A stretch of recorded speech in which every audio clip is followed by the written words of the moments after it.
ஜெபம் செய்வோம்.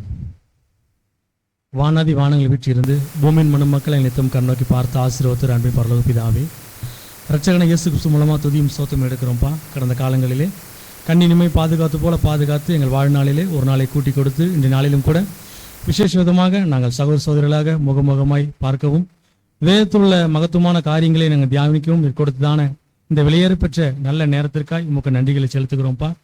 கேட்கக்கூடிய எங்களையும் பேசக்கூடிய தாசரையும் உடைய கரங்கள் ஒப்புக் கொடுக்கிறோம். இந்த ஆராதனை தொடக்கம் முதல் முடியும் மட்டும் உடைய ஆளுகளுடைய பிரசன்னமும் எங்கள் மத்தியிலிருந்து வழிநடத்த வேண்டுமாய் மீட்பு ரட்சகரமான இயேசு கிறிஸ்து மூலமாய் தாழ்மையை கெஞ்சி மன்றாடுகிறோம். ஜெபம் கேளும் ஜீவன் நல்ல பிதாவே, ஆமென்.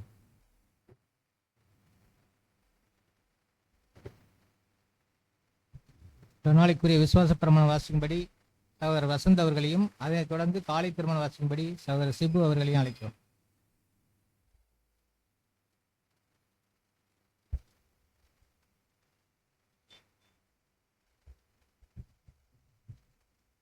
நமது விசுவாசம் தாம் ஒருவராய் சாகாமை உள்ளவரும் ஒருவரும் சேரக்கூடாத வழியில் வாசம் பண்ணுகிறவரும் ஆதி அந்தமில்லாத ஏக சக்கராதிபதியுமான யெகோவா என்னும் நாமமுள்ள ஒன்றான மேதேவனை விசுவாசிக்கிறோம். அவருடைய ஒரே பேரான குமாரனும் நம்முடைய கர்த்தரும் இரட்சகருமான இயேசு கிறிஸ்தையும் விசுவாசிக்கிறோம். இவர் ஆதரிசமான தேவனுடைய தற்சர்வமும் சர்வ சிருஷ்டிக்கும் முந்தின பேருமானவர். தேவன் இவரை கொண்டும் இவருக்கென்றும் உலகங்களை எல்லாம் உண்டாக்கி இவரையே சர்வத்துக்கும் சுதந்திரவாளியாம் நியமித்தார். எல்லாம் இவருக்குள் நிலைநிற்கிறது என்றும் விசுவாசிக்கிறோம். இவர் தேவகுமாரனாய் இருந்தும் தேவனுக்கு சமமாயிருக்க எண்ணாமல் அக்கிரமங்களால் ஜீவனை இழந்த மனச்சர் பேரில் மனதுருகி தம்மைத்தாமை வெறுமையாக்கி மனிதனாகி எல்லோரும் மீட்கும் பொருளாக தம்முடைய ஜீவனையை கொடுத்து தேவனுக்கும் மனுஷருக்கும் சமாதானத்தை உண்டு பண்ணினார் என்றும் விசுவாசிக்கிறோம். ஆதலால் தேவன் இவரை மரித்தெழுந்து எழுப்பி தம்மை போல் குமாரனும் ஜீவனுடையவருக்கு அருள் செய்து எல்லாவற்றுக்கும் மேலாக உயர்த்தி தம்முடைய வல்லமையின் வலது பாரசத்தில் வீட்டுக்கச் செய்தார் என்றும் விசுவாசிக்கிறோம். இவரே தேவனுக்கும் மனுஷருக்கும் மத்தியஸ்தராகவும் சபையாக சரீரத்தில் தலையாகவும் இருக்கிறார் என்றும் விசுவாசிக்கிறோம்.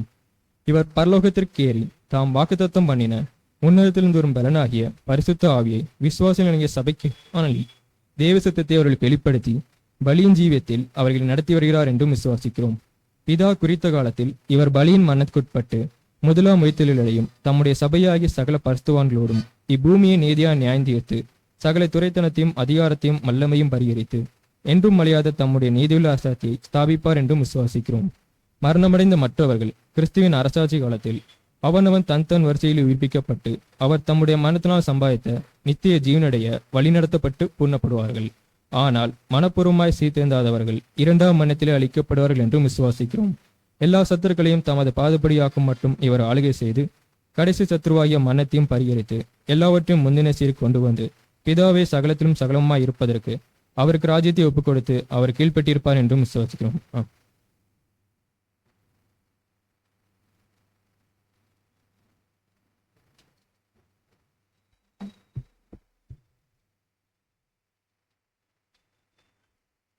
செவ்வாய்க்கிழமைக்கு உண்டான காலை திருமணம்.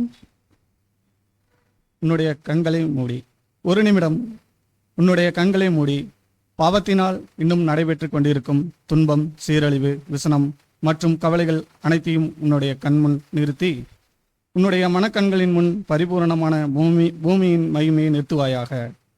பாவத்தின் ஒரு சிறு கரை கூட புதிய சமுதாயத்தின் அமைதியையும் சமாதானத்தையும் கெடுக்காது. ஒரு கேடான சிந்தனையோ அன்பற்ற பார்வையோ வார்த்தையோ இருக்காது. ஊற்றைப் போல் சுரக்கும் அன்பு, மற்றவர்களுக்கு சிநேகமான மறிமொழிதலும் உதாரண குணமும் அங்கே இருக்கும். வியாதி அங்கே இருப்பதில்லை. வலியோ வேதனையோ அழிவோ அதற்கான பயமோ அங்கே இருப்பதில்லை.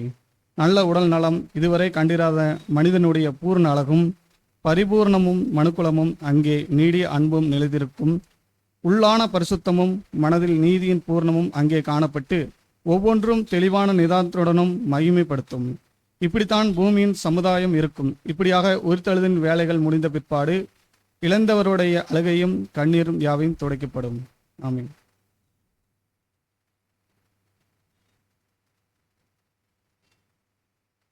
இன்று நாளுக்குரிய வாக்குத்தத்தம் வாசிப்பவர் சகோதரர் சிஜி அவர்கள்.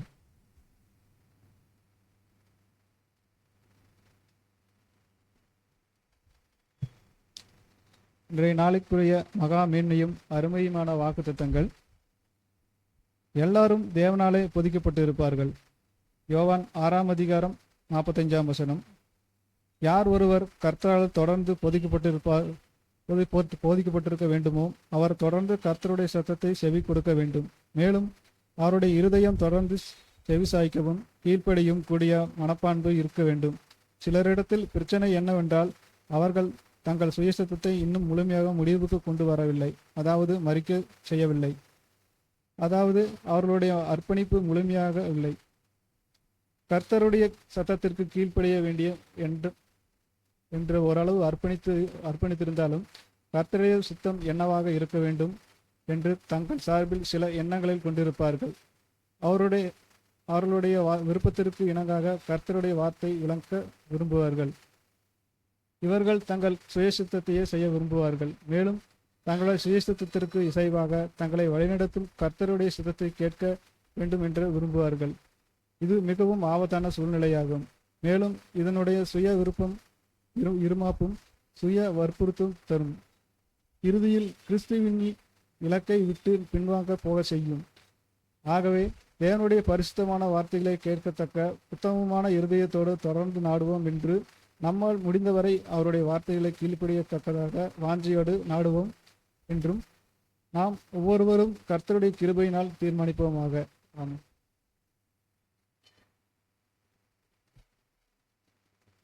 இந்த நாளுக்குரிய மன்னாவை நமக்கு வழங்கும்படி சகோதரர் அபிநதாப் அவர்களை அழைக்கிறோம்.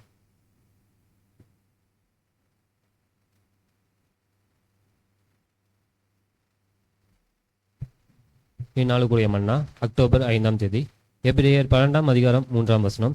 ஆகையால் நீங்கள் இழிப்புள்ளவர்களாக உங்கள் ஆத்துமாக்களின் சோர்ந்து போகாதபடிக்கு தமக்கு விரோதமாய் பாவியினால் செய்யப்பட்ட இவ்விதமான விபரீதங்களை சகித்து அவரை நினைத்து கொள்ளுங்கள். இதற்குரிய விளக்கங்கள்.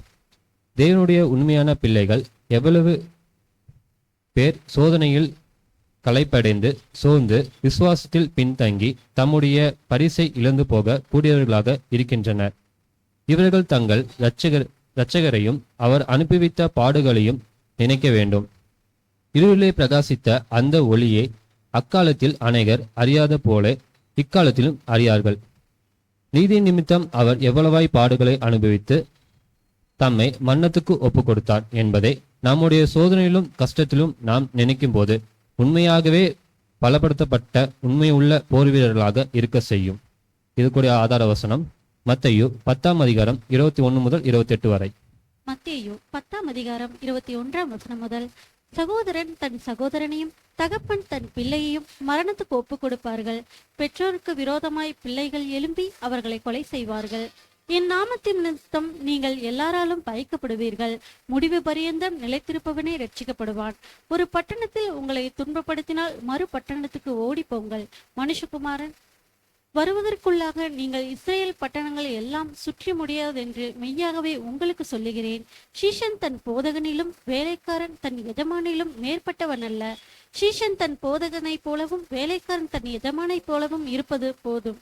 வீட்டெஜமானையே பெயல்செபூல் என்று சொல்லுவார்களானால் அவன் வீட்டாரே அப்படி சொல்லுவது அதிக நிச்சயம் அல்லவா?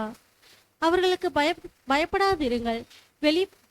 வெளியாக்கப்படாத மறைப்பொருளும் இல்லை, அறியப்படாத ரகசியமும் இல்லை. நான் உங்களுக்கு இருளிலே சொல்லுகிறதை நீங்கள் வெளிச்சத்திலே சொல்லுங்கள்.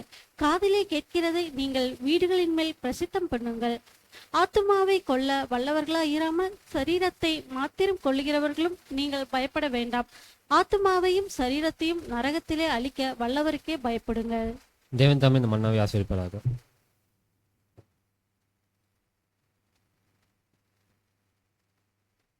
இன்று பார்க்க இருக்கிற பாடத்திற்கு ஆதார வசனமாக பிலிப்பியர் 2ஆம் அதிகாரம் 3ஆம் வசனம் வாசிக்கும்படி சகோதரர் ஸ்டீபன் அவர்களை அழைக்கிறோம்.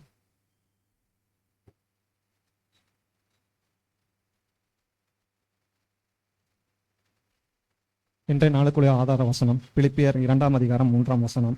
ஒன்றையும் வாதினாலாவது வீண் பெருமையிலாவது செய்யாமல் மனத்தாழ்மையினாலே ஒருவரை ஒருவரையும் தங்களிலும் மேன்மையுள்ளவர்களாய் எண்ண கடவீர்கள் என்பதே ஆகும்.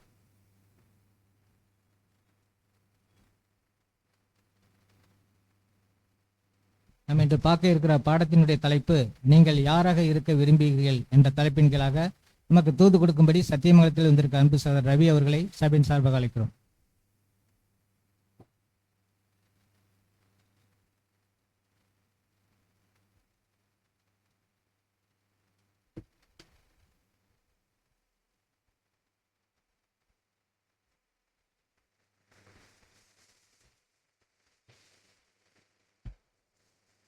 கிறிஸ்து இயேசுவுக்குள் அன்பாய் அழைக்கப்பட்ட அன்புக்குரிய சகோதரர்களே சகோதரிகளே அனைவருக்கும் என்னுடைய ஸ்தோத்திரங்களையும் வணக்கங்களையும் ஏறெடுத்துக் கொள்கிறேன். சர்வ வல்லமையுடைய பிதாவினுடைய நாமத்தினாலும் சர்வத்துக்கும் சுதந்திரவாளியாய் இருக்கிற இயேசு கிறிஸ்துவனுடைய நாமத்தினாலும் உங்கள் அனைவருக்கும் கிருபையும் சமாதானமும் பெருக கடவுது என்ற வாழ்த்துக்களையும் கூட கூறிக்கொள்கிறேன். மேலுமாக நான் சார்ந்திருக்கிற சத்தியமங்கலம் சபையினுடைய உங்களுடைய சகோதரர்கள் அனைவருடைய அன்பையும் கூட நான் கூறிக்கொள்வதில் சந்தோஷப்படுகிறேன். நீங்கள் விரும்பினால் நான் செல்லும்போது அவர்களிடத்தில் உங்கள் அன்பை கூட நான் பரிமாறிக்கொள்கிறேன். இன்றைய தினத்தில் சகோதரர் சொன்னவனமாக பாடத்தினுடைய தலைப்பு நீங்கள் யாராக இருக்க விரும்புகிறீர்கள். நீங்கள் நீங்களாகவே இருக்க விரும்புகிறீர்களா, அல்லது நீங்கள் உங்கள் அருகில் இருக்கிற பக்கத்தில் அமர்ந்திருக்கக்கூடியவர்களாக இருக்க விரும்புகிறீர்களா, இல்லை ஃபஸ்ட் பெஞ்சில் இருக்கிறவங்க மாதிரி இருக்க விரும்புகிறீங்களா, இல்லை லாஸ்ட் பெஞ்சில் இருக்கிறவங்க மாதிரி விரும்புகிறீங்களா அப்படின்லாம் கேள்வி வரும். இந்த பாடம் நம்மளுடைய மூத்த சகோதரர் சார்லஸ் டேஸ் ரசல் அவர்களோட இருந்த ரிக்கனிகம் பிரதர் இந்த பாடத்தை எழுதியிருக்காரு. நீங்கள் அநேகமாக இது கேட்டிருப்பீங்க, ஆன்லைன்லலாம் கேட்டிருப்பீங்கன்னு நினைக்கிறேன். கேட்டிருந்தா மறுபடியும் கேட்கறதுக்கு கொஞ்சம் கஷ்டப்பட வேண்டாங்க. ஏன்னா தேவன் ஒரு விஷயத்தை மறுபடியும் உங்களுக்கு சொல்கிறார் அப்படின்னா ஏதோ ஒரு காரணம் இருக்கும் அப்படின்றத நீங்கள் முதலாவதாக உங்கள் மனசில் விசுவாசிங்க. இப்போ இந்த பாடத்துக்கு உள்ளார போகிறதுக்கு முன்பாக இந்த பாடத்தை பற்றி ஒரு இன்ட்ரடக்ஷன் என்னென்னா, இது ஒரு கேரக்டர் ஸ்டடி. இந்த ஸ்டடி நமக்கு தேவையா? கேரக்டர் ஸ்டடி நமக்கு தேவையா? ஏன் நாங்கள்லாம் நல்லா தானே இருக்கோம், எல்லாம் எங்கள் கேரக்டர் குட் கேரக்டர் தானே, ஏன் கேரக்டர் ஸ்டடி தேவை அப்படின்னா இது என்னங்க? இது பரிசுத்த வேதாகமம். பரிசுத்த வேதாகமம் உங்கள் கையில் இருக்கிறதுக்கு என்னத்துக்கு எப்படி இருக்கும் அப்படின்னு கேட்குறீங்களா? பரிசுத்த வேதாகமத்தில் சொல்லியிருக்கிற அத்தனை விஷயமுமே நம்ம கேரக்டர் டெவலப் பண்ணுறதுக்கான விஷயம்தான், இல்லைங்களா? அப்போ இதை கண்டிப்பாக நம்ம படிச்சுதான் ஆகணும், இதில் இருக்கிறபடி நடந்துதான் ஆகணும். அதுக்காக தான் கொடுத்துருக்கிறார். இதை ஏதோ ஞாயிற்றுக்கிழமை நாளில் கொண்டு வந்துட்டு திருப்பி கொண்டு போய் மறுபடியும் வச்சு படுத்துக்கிறதுக்காக இது கொடுக்கப்படலை.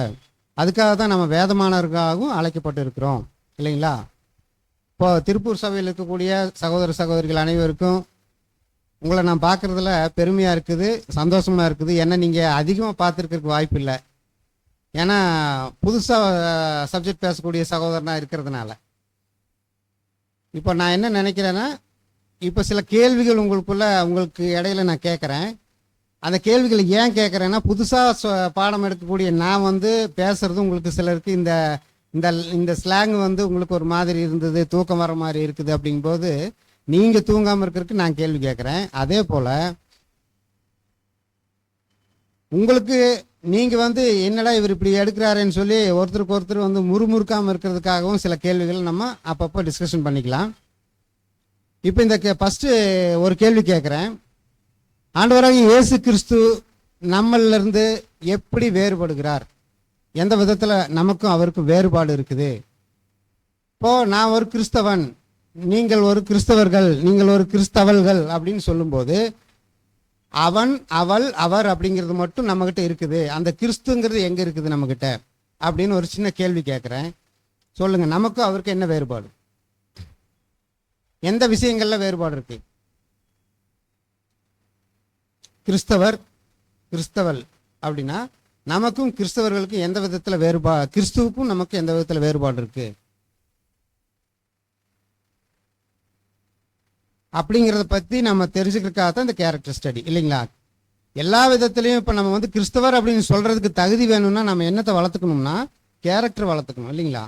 அப்போ அந்த குணலட்சணங்கள் மாறுபடுறதுனால தான் நமக்கும் கிறிஸ்துவுக்கும் வேறுபாடு இருக்கு. மற்றபடி அவரும் முதல் வருகையில் நம்மளை போலவே வந்தார். ஆனால் நம்ம வாழ்கிற மாதிரி வாழ்ந்தாரான்னு யோசிச்சு பார்த்தோம்னா அப்படி வாழலை. அவர் நமக்கு நிறைய என்னத்தை வச்சுட்டு போயிருக்காருங்க? அடிச்சுவடுகளை வச்சுட்டு போயிருக்கார், குணலட்சணங்களை வச்சுட்டு போயிருக்கார். எதில் வச்சுட்டு போயிருக்காருன்னா இந்த புஸ்தகத்தில் வச்சுட்டு போயிருக்கார். அப்போ இதெல்லாம் நமக்கு ஒரு பாடமாக இருக்குது அப்படிங்கிறத இந்த கேரக்டர் ஸ்டடியை, இந்த பாடத்தினுடைய ஒரு சுருக்கம். இதில் வந்து ஒரு சின்ன சின்ன வேதாகமத்தில் இருக்கக்கூடிய கேரக்டர்ஸை நம்ம எடுக்கிறோம். அவங்கக்கிட்ட என்ன கேரக்டர் இருந்தது, நம்ம அதிலிருந்து களையிறதுக்கு என்ன பண்ணணும் அப்படின்றதுக்கு முதல் விஷயம், சகோதர சகோதரிகள் யாவரும் என்ன பண்ணணும்னா, நாம் இந்த பாடத்தில் வரும்போது வர காரியங்களுக்கு கோவப்படக்கூடாது. அதுவே முதல் பெரிய குணலட்சணம். இது எனக்காகத்தான் பிரதர் இன்னைக்கு கிளாஸ் எடுத்திருக்காரு. இவர் வந்து சத்தியமங்கலத்திலேருந்து வந்து யாருக்காக கிளாஸ் எடுக்கிறாருன்னு பார்த்தீங்களா? இப்படியெல்லாம் இருக்கலாமா அப்படின்னு யாருக்கும் கோபம் வரக்கூடாது. கோபம் வந்ததுன்னா என்ன நீங்கள் வந்து இங்கே நான் நின்று பேசுறதுக்கு தகுதி இல்லை, எனக்கே தகுதி இல்லை, அது நல்லா தெரியுது. ஆனாலும் தேவன் என்ன பண்ணுறாருன்னா சில விஷயங்களை சில பேர்த்த வச்சு சில நேரத்தில் சொல்ல விரும்புவார், இல்லைங்களா? அந்த மாதிரி சின்ன சின்ன விஷயங்களை ரிக்கனிகம் பிரதர் வந்து என்ன பண்ணியிருக்காருன்னா இந்த பாடத்தில் சொல்லியிருக்காரு. அது நமக்கு உள்ளார இருக்குது. அதை சொல்லும்போது திருத்திக்கிறதுக்கான மனநிலையோடு இந்த பாடத்தை கேட்கலாம். இந்த பாடத்தினுடைய தலைப்பு என்னங்க? சரி, இதுக்கான அந்த ஆதார வசனத்தை மறுபடியும் ஒரு முறை வாசிக்கலாம். இதுல இருந்தே வாசித்துங்க. பிலிப்பியர் 2:3 மனத்தாழ்மையினாலே ஒருவரை ஒருவர் தங்களிலும் மேன்மையானவர்களாக என்ன கடவீர்கள். இந்த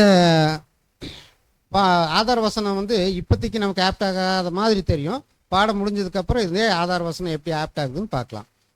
முதல் காரியம் வாசிங்க, ஆதியாகமம் 4:3-4 வசனங்கள் வாசிங்க. ஆதியாகமம் 4:3 முதல். சில நாள் சென்ற பின்பு காயின் நிலத்தின் கனிகளை கர்த்தருக்கு காணிக்கையாக கொண்டு வந்தான். ஆபேலும் தன் மந்தையின் தலையீச்சுகளிலும் அவைகளின் கொழுமையானவைகளிலும் சிலவற்றை கொண்டு வந்தான். ஆபேலையும் அவன் காணிக்கையையும் கர்த்தர் அங்கீகரித்தார். இந்த கேள்வி நமக்கு எத்தனையோ பாடங்கள்ல எழுந்திருக்கு, இல்லைங்களா? ஆபேலுடைய நமக்கு முதல் சகோதரர்கள் யாருங்க? காயின், ஆபேல். இப்போ இவங்களை வச்சு ஃபர்ஸ்ட் கம்பேரிசனை பார்க்கலாம். இந்த பாடத்துக்கு நிறைய தலைப்புகள் கூட கொடுக்கலாம். ஒப்பிட்டு பார்க்கும் சோதனை, நீங்கள் பொறாமைப்படுகிற கிறிஸ்தவர்களா, நீங்கள் யாராக இருக்க விரும்புகிறீர்கள் அப்படின்னு நிறைய தலைப்புகள் இதில் வைக்கலாம். இதில் இன்னைக்கு நம்ம எடுத்துருக்கிற தலைப்புக்காக ஃபஸ்ட்டு ஆபேலையும் காயினையும் எடுத்துக்கிறோம். இப்போ காயினுடைய பலியை வந்து எப்படி தேவன் ஏற்றுக்கல, ஏன் ஏற்றுக்கல, ஆபேலோட பலியை ஏன் ஏற்றுக்கிட்டாரு அப்படிங்கிறதுக்கு இது வரைக்கும் சரியான ஒரு பாயிண்ட்டை சொல்லியிருக்காங்களா பிரதர்ஸ் அப்படின்னு பார்த்தா இது வரைக்கும் ஒவ்வொரு பாடத்துலையும் ஒவ்வொரு விதமாக தான் இருக்குது. இந்த பாடத்தில் ஒரு விதமாக இருக்குது. இது கரெக்டுன்னு நம்ம எடுத்துக்க முடியாது. இதுதான் இந்த சகோதரர் சொல்கிறது தான் கரெக்டுன்னு சொல்ல முடியாது. அந்த மாதிரி பார்த்தோம்னா ஃபஸ்ட்டு சகோதரர்கள் இருவருக்குமே என்ன பண்ணுச்சுங்க, அங்கே ஒரு பலி செலுத்துறதுல ஒரு என்ன வந்துச்சுங்க, அவங்களுக்குள்ள ஒன்றும் வரல. பலி கரெக்டாக தான் செலுத்தினாங்க.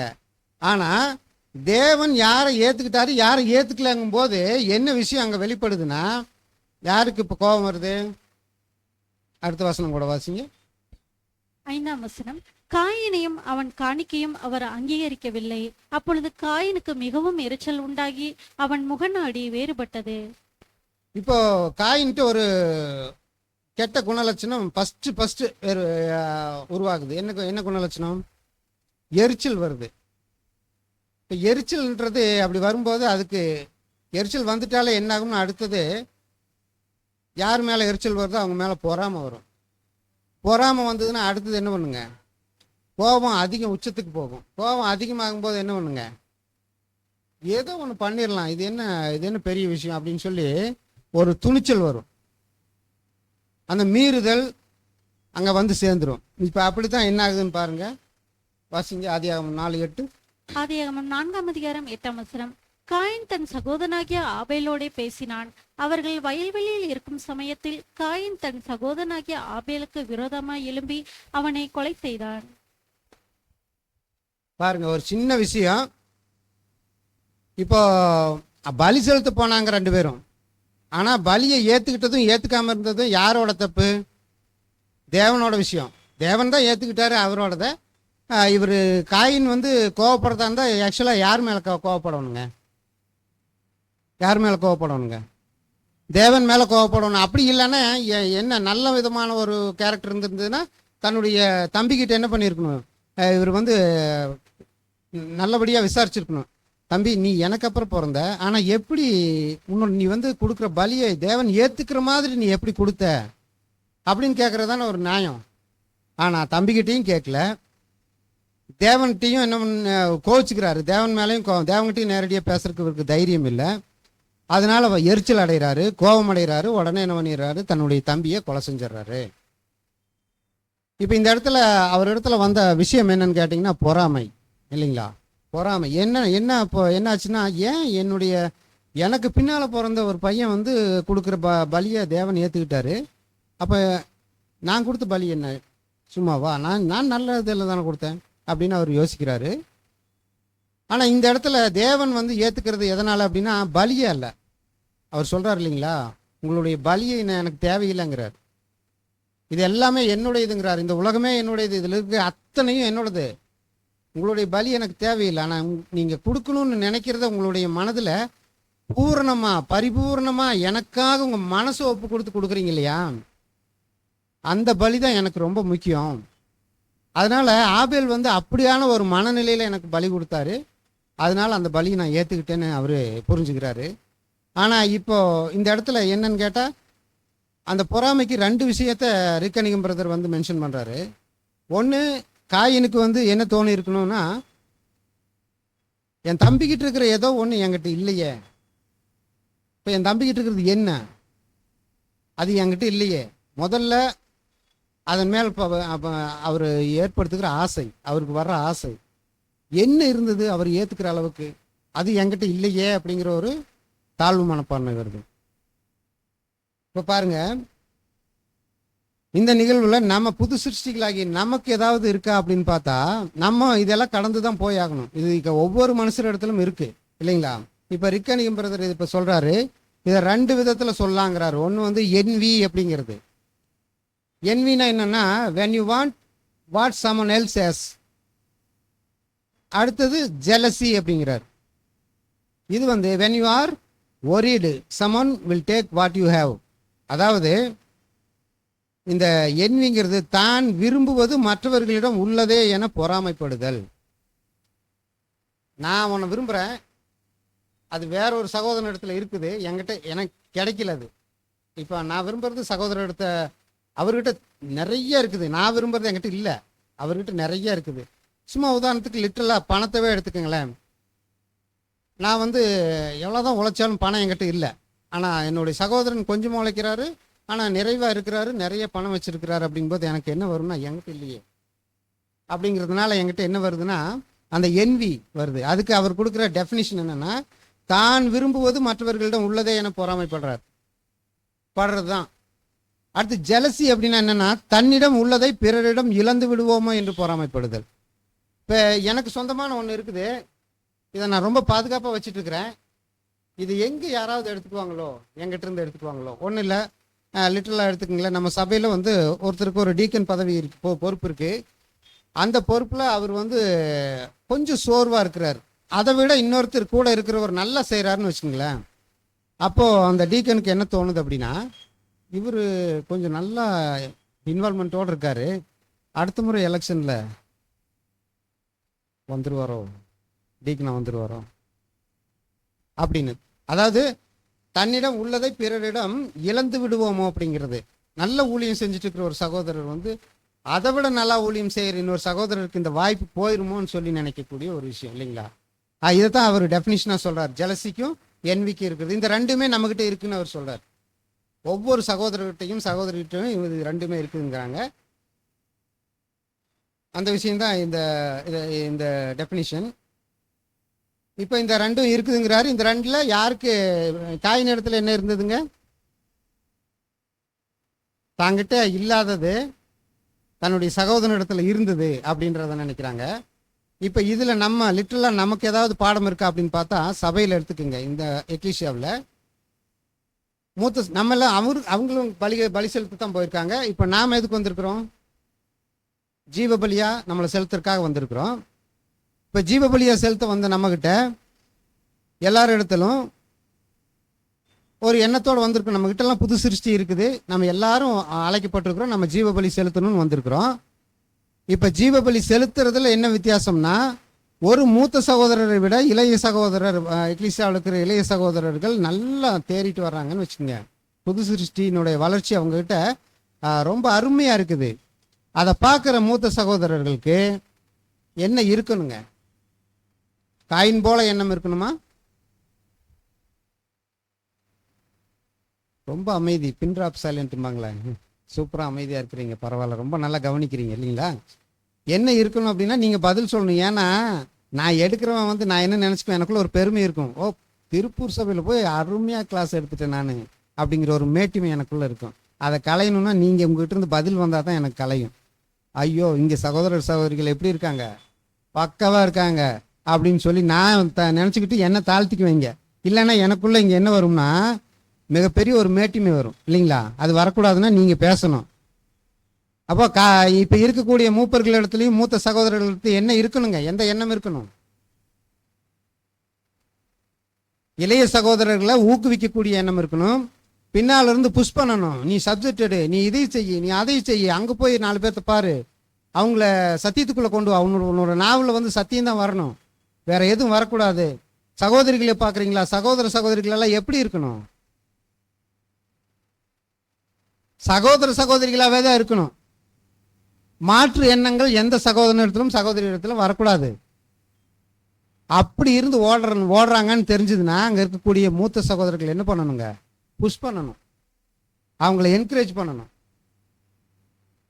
ஒவ்வொருத்தருக்கும் ஒரு தாளந்தல் இருக்குதா இல்லைங்களா? கடவுள் கொடுத்துருக்காரா? அப்போ நம்ம என்ன பண்ணணும்? அதை மேலும் மேலும் வளர்க்கறதுக்கு தான் பார்க்கணும் இல்லைங்களா? அப்போ மூத்த சகோதரர்களுக்கு என்னை விட பின்னால் வந்த நான் சொல்லி கொடுத்த பையன் இவன் மூப்பருக்கு போட்டியிடுறதுக்கு எலெக்ஷனில் நிற்கிறதுக்கு தேவன் இது கொடுத்துருக்கிறாரு, தாளந்துகளை கொடுத்துருக்கிறாரு, நிற்கிறாரு. அதில் தேவன் அனுமதிச்சதை தடுக்கிறதுக்கு நீங்கள் யாரு, நான் யாரு? அப்போ தேவன் ஏற்றுக்கொண்ட பலியை தடுக்கிறதுக்கு காயின் யாரு? முடியுமா? அப்போ இதில் பிரதானமாக இருக்கக்கூடியது யாரு? தேவன் தான் பிரதானமானவர் இல்லைங்களா? அப்போ தேவனை நோக்கி ஓடுகிற ஓட்டத்தில் சிறியவர்களை, இளையோர்களை நம்ம என்ன பண்ணணுங்க? இளம் சகோதரிகளை நீங்கள் மூத்த சகோதரிகள் நிறைய என்ன பண்ணணுங்க? அந்த ஆலோசனைகளை கொடுத்து வளர்த்தணும்.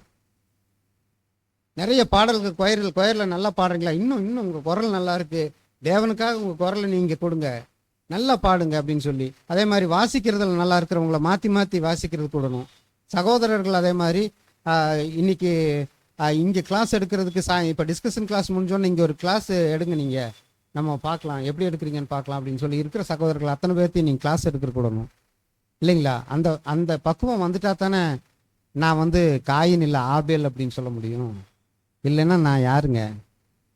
மனசுக்குள்ள காயின், வெளியில ஆபேல். நடிப்பு, பயங்கரமான நடிப்பு.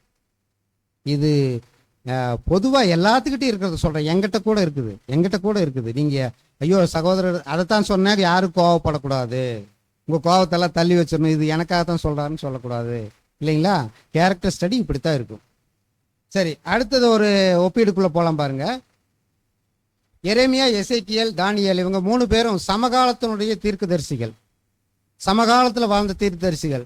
எப்படி சொல்கிறீங்க பிரதர்? அவங்க எரேமியா வாழ்ந்த காலம் வேறு மாதிரி இருக்குது, எசேக்கியேல் வாழ்ந்த காலம், தானியேல் ஒரு நேபுகாத்நேச்சருடைய காலத்தில் வாழ்ந்தார் அப்படின்னு சொன்னால், இப்போ பாருங்க எரேமியா அதுக்கு ஒரு வசனம் கொடுக்குறாரு, நாங்கள் 3 பேரும் ஒரே சமயத்தில் வாழ்ந்தவங்கன்னு.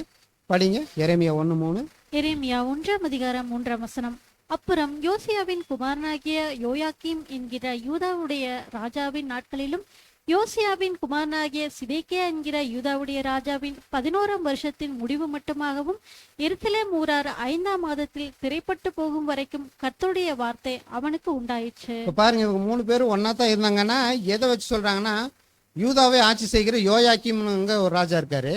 அதுக்கப்புறம் அவங்களுடைய சித்தப்பா யோயாக்கீன் அப்படின்னு சொல்லி ஒருத்தர் வராரு. இதெல்லாம் வந்து அந்த யூதாவினோட கடைசி காலங்களில் வந்துடுது. யோயாக்கீம், அடுத்தது பார்த்தா ஜிதேக்கியா தான் கடைசி ராஜா, யூதாவினோட கடைசி ராஜா. இப்போ இவங்க 3 பேர்த்து நாட்கள்லையும் கல்தேயர் வந்து முற்றுகையிடுறாங்க. 3 முற்றுகை நடக்குது. 3 முற்றுகையிலையும் இவங்களை சிறைபிடிச்சிட்டு போறாங்க. அப்படிங்கும்போது அந்த ஃபர்ஸ்ட் முற்றுகையின் போது, யோயாக்கீம் ராஜாவினுடைய முற்றுகையின் போது தான் அங்கே தீர்க்க தரிசனம் சொல்றவர் யாருன்னு கேட்டிங்கன்னா எரேமியா. இப்போ எரேமியாவினுடைய ஸ்டைல் அப்படின்னு கேட்டிங்கன்னா, தேவன் ஒரு விஷயத்தை சொல்லுவார். இந்த மக்கள் இப்படி இருக்காங்க, இந்த ராஜா இப்படி இருக்கிறாரு, இதை போய் நேரடியாக சொல்லு, இந்த விஷயத்தை நான் உனக்கு சொல்கிறேன், நீ போய் சொல்லு அப்படின்னு சொல்லுவாங்க. அப்போ எரேமியா நேராக போவார், அதை சொல்லுவார். சொன்ன உடனே ஸ்பாட் பனிஷ்மெண்ட் அவருக்கு கிடைக்கும். என்ன கிடைக்குங்க? தேவனுடைய வார்த்தையை சொல்கிறவருக்கு என்ன கிடைக்குங்க? என்னங்க என்ன கிடைக்கும்? என்ன எல்லாம் அமைதியாக இருக்கிறீங்களே, நான் தூங்கிட போகிறேன். இப்போ ஸ்பாட் பனிஷ்மெண்ட் கிடைக்கும்னா என்ன கிடைக்கும்னா, இவர் போய் சொல்லுவார். சொன்ன உடனே அவருக்கு விரோதமான விஷயத்தை தான் சொல்லுவார். ராஜாவுக்கு விரோதமான விஷயத்தை போய் சொல்லுவார், இஸ்ரேல் ஜனங்களுக்கு விரோதமான விஷயத்தை சொல்லுவார். சொல்லும்போது ஸ்பாட் பனிஷ்மெண்ட் அடி விழுகும். இப்போ நாம் போய் சொல்கிறோமே, நமக்கு என்ன கிடைக்குது? எவ்வளோ சொபஸ்டிகேட்டடாக நம்ம வந்து சுவிசேஷத்தை அறிவிக்கிறோம், அதுவும் முடியாமல் நிறைய பேர் இருக்கிறோம் இல்லைங்களா? அந்த காலத்தில் இப்போ இவர் போய் சொல்லும்போது, ராஜாவுக்கு எதிராக போய் சொல்லும்போது அடி விழுகும். அப்புறம் வந்து இவரை என்ன பண்ணுவாங்கன்னா, கொண்டு கிணத்துல தூக்கி போட்டுருவாங்க. இப்படியெல்லாம் நடக்கும். வாசிங்க எரேமியா 38:6. எரேமியா 38:6. அப்பொழுது அவர்கள் எரேமியாவை பிடித்து அவனை காவற் சாலையில் முற்றத்தில் இருந்த அம்மேலிக்கின் குமாரனாகிய மல்கியாவினுடைய துறவிலே போட்டார்கள். எரேமியாவை கயிற்றுகளினால் அதனை இறக்கிவிட்டார்கள். அந்த துறவிலே தண்ணீர் இல்லாமல் உலையாய் இருந்தது. அந்த உலையிலே எரேமியா அமிழ்ந்திருந்தான். பாருங்க, ஏதோ ஒரு விஷயத்தை போய் சொல்றாரு, தேவன் சொன்ன விஷயத்த சொல்றாரு. உடனே அடிச்சு என்ன பண்றாங்க, துறவுல கொண்டு போய் போட்டுறாங்க. துறவுனா கிணறு இல்லைங்களா? அப்போ ஒரு 10 அடி 15 அடி கிணறுலாம் கிடையாதுங்க. துறவுங்கிறது ஒரு ஊருக்கே தண்ணி கொடுக்கக்கூடிய அளவுக்கு தோண்டுவாங்க அந்த காலத்துல. அப்போ அந்த மாதிரி 100 அடி 150 அடி இருக்கிற பெரிய துறவு, அதில் தண்ணி வற்றி போச்சுனாக்க கடைசி அந்த சேறு இருக்குங்க. அந்த சேறு அப்படியே உலையான சேறு இருக்கும். அந்த சேறு இருக்கக்கூடிய ஒரு கிணத்துல போய் இறக்கி விட்டுறாங்க. அவர் எப்படி துன்பத்தை அனுபவிக்கிறாருன்னு பாருங்க தேவனுக்காக. அப்போ அந்த மாதிரியான சேத்துல கொண்டு போய் இறக்கி விட்டுறாங்க. சேத்துல இறக்கி விடும்போது அந்த கிணறு பூரா இருளாக இருக்குங்க. அந்த கிணறு இருளாக இருக்கும்போது அந்த கிணத்துக்குள்ளே என்னென்ன இருக்கும், இருளான இடத்துல வந்து விஷ ஜந்துக்கள் இருக்கக்கூடிய வாய்ப்பு இருக்குது. பாம்பு, தேள், இந்த மாதிரியான இதெல்லாம் இருக்கும். இந்த மாதிரியான பொருள்களெல்லாம் கடிச்சு, இந்த உயிர்களெல்லாம் கடிச்சு இந்த உயிரை சேதப்படுத்தணும்னு தான் அந்த ராஜாவும் இஸ்ரேல் ஜனங்களும் விரும்புகிறாங்க. கொண்டை துறவில் போட்டுறாங்க. அப்படியெல்லாம் அவர் அனுபவிக்கும் போது மறுபடியும் கூட தேவன் இன்னொரு இடத்துல சொல்கிறாரு எரேமியா கிட்ட. எரேமியா 16:2 வாசிங்க. எரேமியா 16:2. நீ பெண்ணை விவாகம் பண்ண வேண்டாம், இவ்விடத்தில் உனக்கு குமாரரும் குமாரத்திகளும் இருக்க வேண்டாம் என்றார். பாருங்க, இது மட்டுமா விட்டாரு, நீ வந்து கல்யாணமே பண்ணாதான்ட்டாரு. நீ கல்யாணம் பண்ணக்கூடாது. ஏன் இப்படி சொல்றாருன்னு எரேமியா புரிஞ்சுக்கிறாருன்னா, இப்போ கல்தேயருடைய ராஜாக்கள் வந்து இங்கிருந்து சிறைபிடிச்சிட்டு போக போறாங்க. அப்ப சிறைபிடிச்சிட்டு போகும்போது உன்னுடைய சந்ததிகள் எல்லாம் கொண்டு போய் அங்க வச்சிருந்து கொன்னுட்டாங்கன்னா நீ வந்து அங்க போறதுக்கான வாய்ப்பு உனக்கு கிடையாது. நீ இங்கே தான் இருக்கணும், நீ இங்கே தான் தீர்க்க தரிசனம் சொல்லணும். அப்போ அவங்கள சிறைபிடிச்சிட்டு போயிட்டாங்கன்னா, அவங்க அங்கே இறந்துட்டாங்கன்னா நீ அனாதையாக்கப்படுவ. அதே உனக்கு என்ன தடையாக இருக்கும், என்னுடைய வார்த்தைகளை சொல்வதற்கு உனக்கு தடையாக இருக்கும் அப்படின்றத அவர் மறைமுகமாக சொல்கிறத இவர் என்ன பண்ணிடுறாரு, புரிஞ்சுக்கிறாருங்க. பாருங்க, இப்போ எரேமியாவுக்கு வந்து என்ன விஷயங்கள் இருக்குதுன்னா, சொல்கிறத சொல்லுவார், போய் அடி வாங்குவார், நிறைய துன்பங்களை அனுபவிப்பார், கல்யாணம் கூட கட்டாமல் அந்த மக்களுக்காக தீர்க்க தரிசனம் சொல்லிட்டு இருக்கிறாரு. இது ஒரு ஸ்டைல். அடுத்தது எசேக்கியேல் 1:1-2 வசனங்கள் வாசிங்க. எசேக்கியேல் 1:1 முதல் 30ஆம் வருஷம் 4ஆம் மாசம் இந்த 5ஆம் தேதியிலே நான் கேபார் நதியின் அண்டையிலே சிறைப்பட்டவர்கள் நடுவில் இருக்கும்போது சம்பவித்ததும் என்னவென்றால், வானங்கள் திறக்கப்பட நான் தேவ தரிசனங்களை கண்டேன்.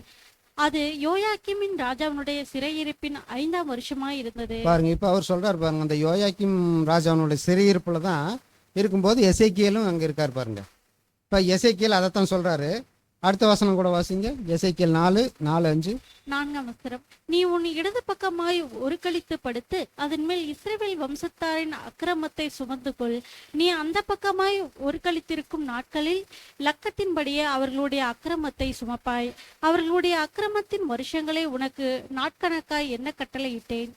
390 நாட்கள் வரைக்கும் நீ இஸ்ரவேல் வம்சத்தாரின் அக்கிரமத்தை சுமக்க வேண்டும். பாருங்க, இவர் வந்து ஒரு ஸ்டைல், எசேக்கியேல் ஒரு ஸ்டைலில் தீர்க்க தரிசனம் சொல்லுவார். என்னன்னா, அவர் வந்து சொல்லுவார், எரேமியா வந்து சொல்லுவார், இவர் நாடகமாட்டம் நடிச்சே காமிக்கணும். இவர் ஸ்டைல் அதுதான். இப்போ வந்து இவர் என்ன சொல்லுவார்னா, நீ உன்னுடைய வீடெல்லாம் காலி பண்ணிடு, காலி பண்ணி உன்னோட பாத்திர மண்டலத்தில் எடுத்து மூட்டை முடிச்சா கட்டிட்டு இஸ்ரேல் ஜனங்கள் பார்க்குற மாதிரி நடந்து போ அப்படின்றார் தேவன் ஒரு இடத்துல. அதே மாதிரி நடந்து போவார். இப்போ இந்த இடத்துல என்ன சொல்கிறாருன்னா, நீ வந்து ஒரே சைடாக படுத்துருக்கணும். எத்தனை நாள்னா 390 நாள் ஒரே சைடு தான் படுத்துருக்கணும். நைட்டில் படுக்கும்போது ஒரு சைடு தான் படுக்கணும் அப்படின்னு சொல்லி ஒரு கட்டளை சொல்கிறாரு. இது எதுக்காக சொல்கிறாருன்னா, தேவனுக்கு ஏதோ ஒன்று மனசில் வச்சு தான் சொல்கிறாரு. இதை யாருக்கு உணர்த்தணும்? இஸ்ரேல் ஜனங்களுக்கு உணர்த்தணுன்றதுக்காக சொல்கிறாரு. அப்போ இவர் வந்து படுத்திருக்கும்போது தூக்கத்தில் தண்ணிலை மறந்தோடனே நம்ம ஒரு பக்கம் படுத்திருந்து மடார்னு என்ன பண்ணுவோம்னா அடுத்த சைடு திரும்பி படுக்கிறது இயல்பு. ஆனால் இவர் வந்து ஒரு சைடுனா ஒரு சைடு சொல்லிட்டாரே தேவன் சொல்லி படுக்கிறதுக்காக ரெண்டு பக்கமும் என்ன பண்ணுவார்னா, இந்த கம்பிகளவோ குச்சிகளவோ நட்டு வச்சிருவார். இவர் ஒரு சைடு படுத்து இன்னும் முன்னாடி நட்டு வச்சிருவார், பின்னாடி நட்டு வச்சிருவார். இந்த பக்கம் திரும்பாதபடி நட்டு வச்சு படுத்துருவார். அப்படி ஒரு 390 நாள் படுக்கிறார். நம்ம ஒரு நாள் இரவு ஒரு சைடு படுத்திருந்து காலையில் எந்திரிச்சோம்னா இல்லை, ஒரு சைடு கொஞ்ச நேரம் படுத்திருந்துட்டு திரும்பி படுக்க முடியலங்கும் போதே என்ன ஆகும்னா தூக்கம் போயிடும் இல்லைங்களா? இப்போ தூக்கத்தை கெடுத்துட்டாரு. இப்போ எசேக்கியேல் வந்து தன்னுடைய தூக்கத்தை கெடுத்துட்டாரு. தேவன் வந்து அவரோட தூக்கத்தை கெடுத்துட்டாரு. ஒன்று. அடுத்தது, காலையில் எந்திரிச்சு மறுபடியும் தன்னுடைய உணவுக்கான வேலைகளுக்கு அவங்க போகணும் இல்லைங்களா? அப்போ எசேக்கியேல் காலையில் எந்திரிக்கும் போது எந்திரிக்கிறாரு, பின்னால் இருந்து யாரோ ஒருத்தர் ஐயா அப்படின்னு சொல்லி கூப்பிட்றாங்கன்னு வச்சுக்கோங்க. அப்போ இவர் டக்குன்னு திரும்பி பார்க்க முடியாது. ஒரு சைடு படுத்திருந்தா ஒரே சைடு பிடிச்சிக்கும். ஞாபகம் இருக்குங்களா? நம்ம ஒரு பக்கம் தலைகனையை கொஞ்சம் ஹைட்டாக வச்சு படுத்திருந்தோம், காலையில் எழுந்திரிச்சு சொன்னேன் பிரதர் அப்படின்னு சொன்னோம்னா அப்படியே ஃபுல்லாக டேர்ன் பண்ணி திரும்புவோம். பார்த்துருக்கீங்களா? என்ன ஒரு ரோபோ மாதிரி பண்ணுறாரு அப்படின்னு சொல்லி நமக்கு ஒரு இது இருக்கும். அந்த மாதிரியான ரொம்ப உடலை வருத்திக்கக்கூடிய ஒரு சூழ்நிலை இருக்குது. தூக்கத்துக்கு எடுக்கிறாரு, தன்னுடைய உடம்பை வருத்திக்கிறாரு. அப்புறம் பாருங்க, அடுத்த வசனம் கூட வாசிங்க. எசேக்கியேல் 4:9-10 வாசிங்க. எசேக்கியேல் 4ஆம் அதிகாரம் 9ஆம் வசனம் முதல். கோதுமையும் வார்கோதுமையும் பெரும்பயிற்சியும் சிறுபயிற்சியும் திணையையும் கம்பையும் வாங்கி அவைகளை ஒரு பாத்திரத்திலே போட்டு அவைகளால் உனக்கு அப்பம் சுடுவாய். நீ ஒரு கழுத்து படுக்கும் நாட்களுடைய லக்கத்தின்படியே 390 நாள் அதில் எடுத்து சாப்பிடுவாயாக. நீ சாப்பிடும் போஜனம் நாள் ஒன்றுக்கு 20 சேக்கல் நிறையாயிருக்கும். அப்படி நாளுக்கு நாள் சாப்பிடுவாயாக.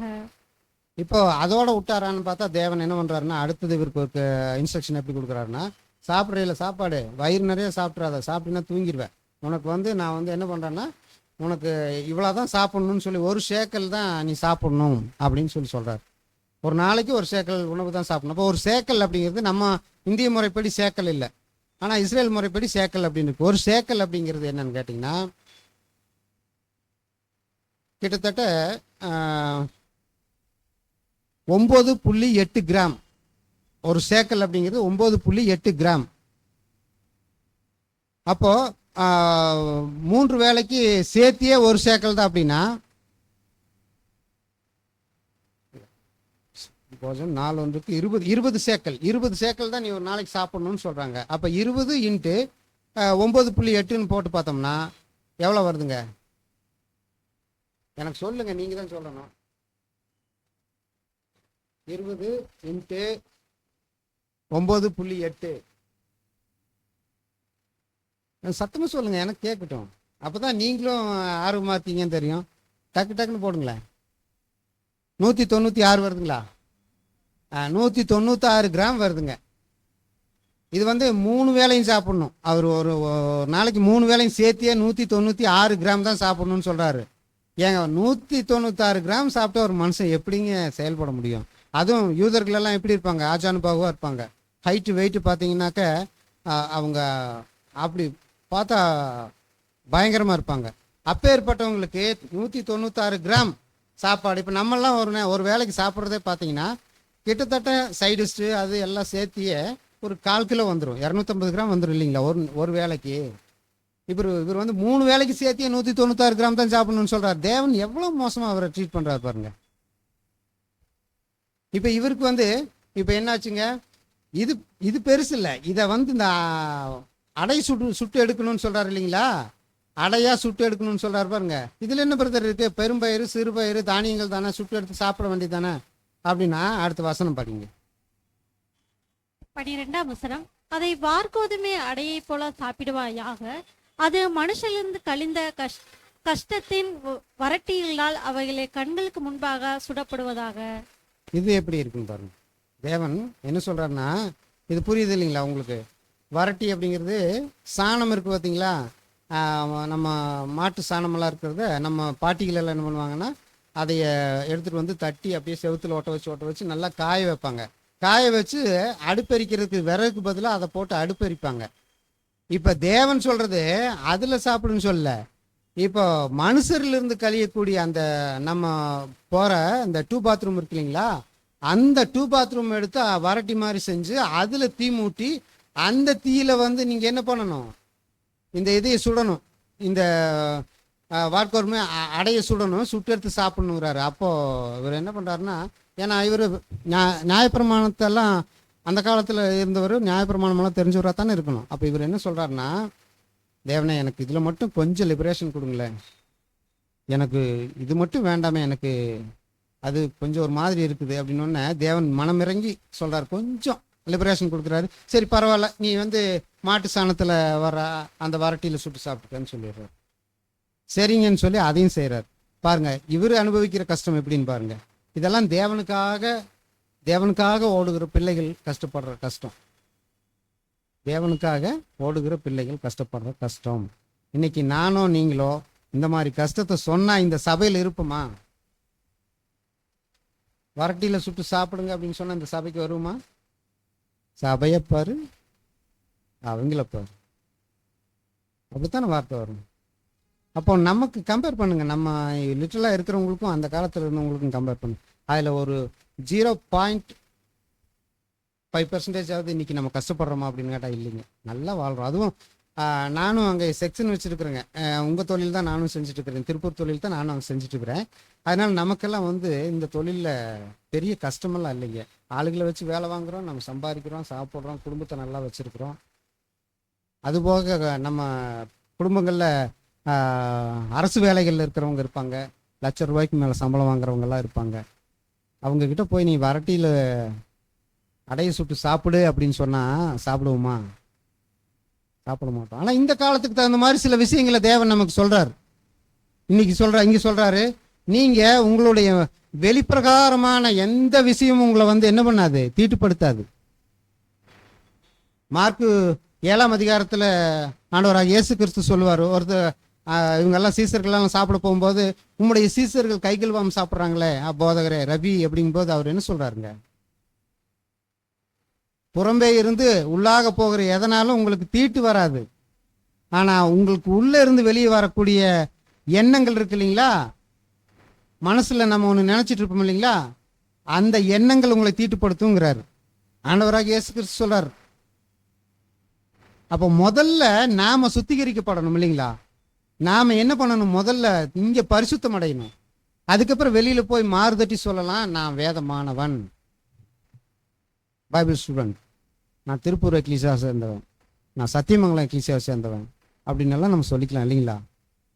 இப்போ முதல்ல நம்ம செய்ய வேண்டிய வேலை உள்ளார்ந்த பரிசுத்தம் இருக்கணும்.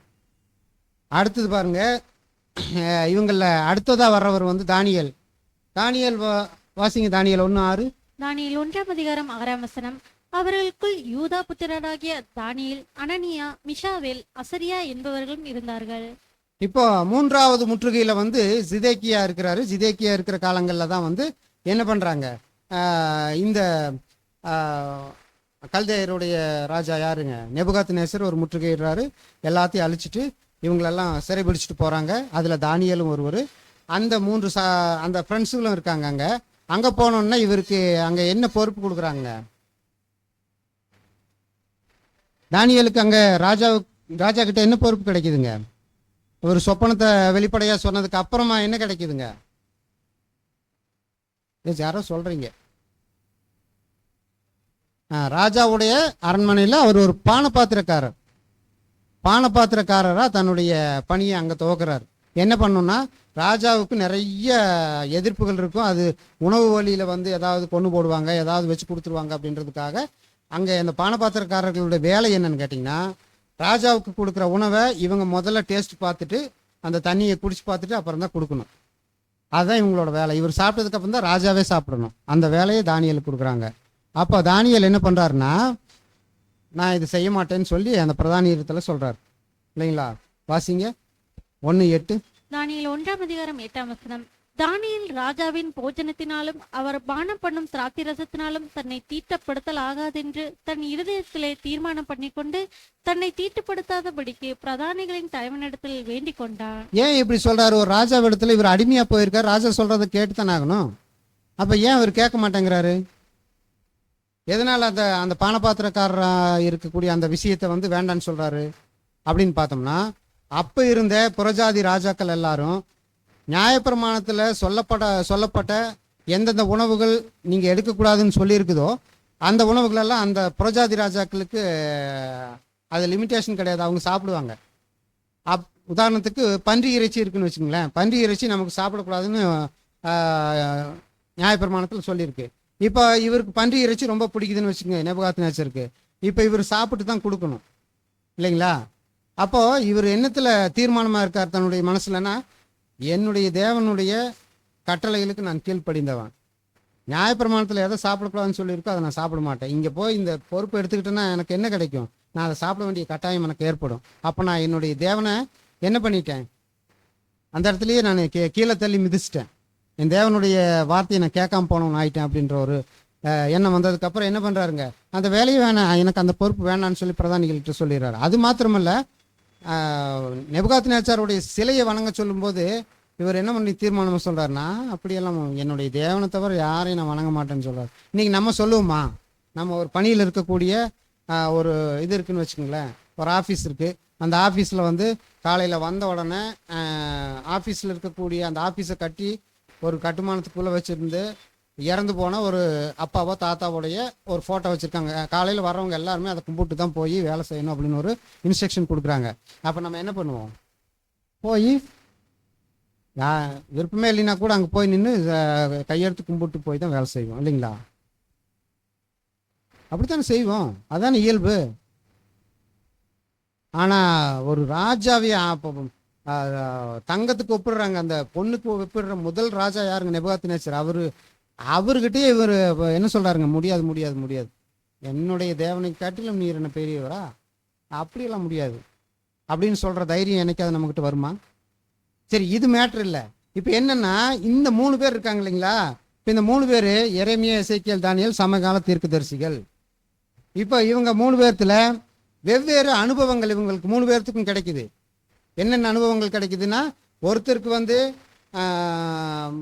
நிறைய தீர்க்க தரிசனத்தை சொல்லி அடி வாங்கிறது, உடல் ரீதியாக தண்டிக்கப்படுறது இப்படி இருக்குது. இன்னொருத்தருக்கு தூக்கத்தை கெடுக்கிறது, தன்னுடைய ரொம்ப மோசமான விஷயங்களில் சாப்பாடு செஞ்சு சாப்பிட்றது, இப்படியான விஷயங்கள் தன்னை வருத்திக்கிறதுக்கு. தானியேலுக்கு வந்து என்ன கிடைக்குதுன்னா, ராஜ அரண்மனையில் அவருக்கு தீர்க்க தரிசனம் சொல்கிறதுக்கான வாய்ப்பு கிடைக்குது. இப்போ இந்த 3 பேர்த்தில் நம்ம யாராக இருக்க விரும்புவோம்? அதாவது எரேமியாவுக்கு சேற்று குழி இருள், எசேக்கியேலுக்கு உடலை வருத்தி கொள்ளுதல், தானியேலுக்கு ராஜா அரண்மனையில் உயர்ந்த பதவி. Different experiences but similar character. அவங்களுக்கு அனுபவம் வேற வேறையா கொடுத்தாரு தேவன். ஆனால் அவங்க 3 பேர்த்துக்கும் கேரக்டர் ஒன்று தான். என்ன நினச்சிட்டாரு? எரேமியா நினச்சிருக்கலாம் இல்லையா, தேவனை ஏன் இப்படி பண்ணுறீங்க? நான் எப்போ இருந்து தீர்க்க தரிசனம் சொல்லிட்டு இருக்கேன், உங்கள் வேலையை செஞ்சுட்டு இருக்கிறேன். எசேக்கியேல், இந்த தானியேல் சின்ன பையன், எப்போ பிறந்தவன், அவனுக்கு எங்கே நீங்கள் வேலை கொடுத்துருக்குறீங்க? இதான் நீங்கள் எங்களை சம்மா நடத்துறதா அப்படின்னு கேள்வி கேட்டாரா? எசேக்கியேல் அப்படி கேட்டாரா? என்னை விட முதல்லன்னு சொல்லிட்டு இருக்கிறவர் இங்கே உட்காந்துருக்கிறாரு. நான் இந்த இடத்துல உட்காந்து கஷ்டப்பட்டுக்கிறேன் ஒரு பக்கமாக படுத்துட்டு, தானியல் போய் எங்கள் அரண்மனையில் உட்காந்துக்கிறாரு. இதுதான் நீங்கள் எங்களை சமமாக நடத்துகிற லட்சணமா அப்படின்னாலும் பயங்கரமாக வாய்க்கு வந்தது பேசுவாங்க. நம்மளாக இருந்தால் பேசுவோம். ஆனால் அவர் அப்படி சொல்லலை. இந்த இடத்துல தான் பாருங்க அவங்க எப்படி இருந்தாங்க, உண்மை உள்ளவர்களாக இருந்தாங்க, தேவ சித்தத்தை நிறைவேற்றினார்கள். இந்த 3 குணலட்சணங்களையும் அவங்க ஒரே மாதிரி இருந்தாங்க. பொறாமை இல்லை. இப்போ இந்த பாடமே முழுக்க நமக்குள்ள ஒளிஞ்சிருக்கிற அந்த பொறாமை அப்படிங்கிற குணத்தை சுற்றி தான் வருது. இப்போ இதை நம்ம அகற்றி போடணுங்கிறது தான். இப்போ லிட்டிலாக எடுத்துக்கோங்க, மறுபடியும் நம்ம சபைக்குள்ளேயே வரலாம். இப்போ இங்கே வயது வித்தியாசத்தில் அல்லது கால வித்தியாசத்தில் நாம் நல்மனசாட்சியின் உடன்படிக்கை எடுக்கிறோம் இல்லைங்களா, அதான் நம்மளுடைய பிறந்த நாள். அந்த பிறந்த நாளை ஒப்பிட்டு பார்க்கும்போது ஒருத்தர் 15 வருஷமாக இருக்கும், ஒருத்தர் 20 வருஷமாக இருக்கும், ஒருத்தர் 2 வருஷமாக இருக்கும், ஒருத்தர் இந்த வருஷம் தான் வந்திருப்பார். இந்த வருஷம் பேசிக் கேட்டவர் வந்த உடனே தெய்வீக திட்டங்களை எல்லாம் ஆராயக்கூடிய ஒரு சகோதரராக இருக்கிறாரு. நுணுக்கமாக டெக்னாலஜியை யூஸ் பண்ணி நிறைய விஷயங்களுக்கு தன்னுடைய நுண்ணறிவினால சேகரிக்கக்கூடிய ஒருத்தராக இருக்கிறாருன்னு வச்சுக்கோங்க. இப்போ 15 வருஷம் 20 வருஷம் ஆனவங்களுக்கு இந்த எண்ணம் வருமா வராதுங்களா? ஒரு டேலண்டான பர்சன், சின்ன பையனாக இருக்கிறாரு, அவர் இப்போ வராரு, இப்போ வந்தவர் இதெல்லாம் செய்கிறாரு அப்படின்னா நம்ம கூடவே இருக்கிறவங்களுக்கு அந்த எண்ணம் வர்றது இயல்புங்க. யாரும் மறைக்க வேண்டாம், வர்றது இயல்பு. ஆனால் அதே சமயம் நம்முடைய சிந்தையை தாழ்த்தி தேவனிடத்தில் ஒரு ஜெபத்தை பண்ணிட்டு, தேவனை இந்த சிந்தை எனக்கு வரக்கூடாதுங்க, இந்த சிந்தை எனக்கு வரக்கூடாது, அவருக்கு நீங்கள் அந்த தாளந்து கொடுத்துருக்குறீங்க, நல்லா வரட்டும். எங்கள் எக்லிசியாவை சேர்ந்தவர், எங்கள் எக்லிசியாவை சேர்ந்த சகோதரி, அவங்க பைபிள் நாலேஜ் அவங்களுக்கு அருமையாக இருக்குது, அவங்க நல்லா வளரட்டும். தேவனுடைய திட்டத்தை தான் அறிவிக்கிறதுக்காகத்தானே நாங்கள் உடன்படிக்கை செய்துக்கிட்டோம். உங்களுடைய வேலை செய்யத்தான் நாங்கள் வந்திருக்கிறோம். அதே அவங்க செய்கிறாங்க, செய்யட்டும்.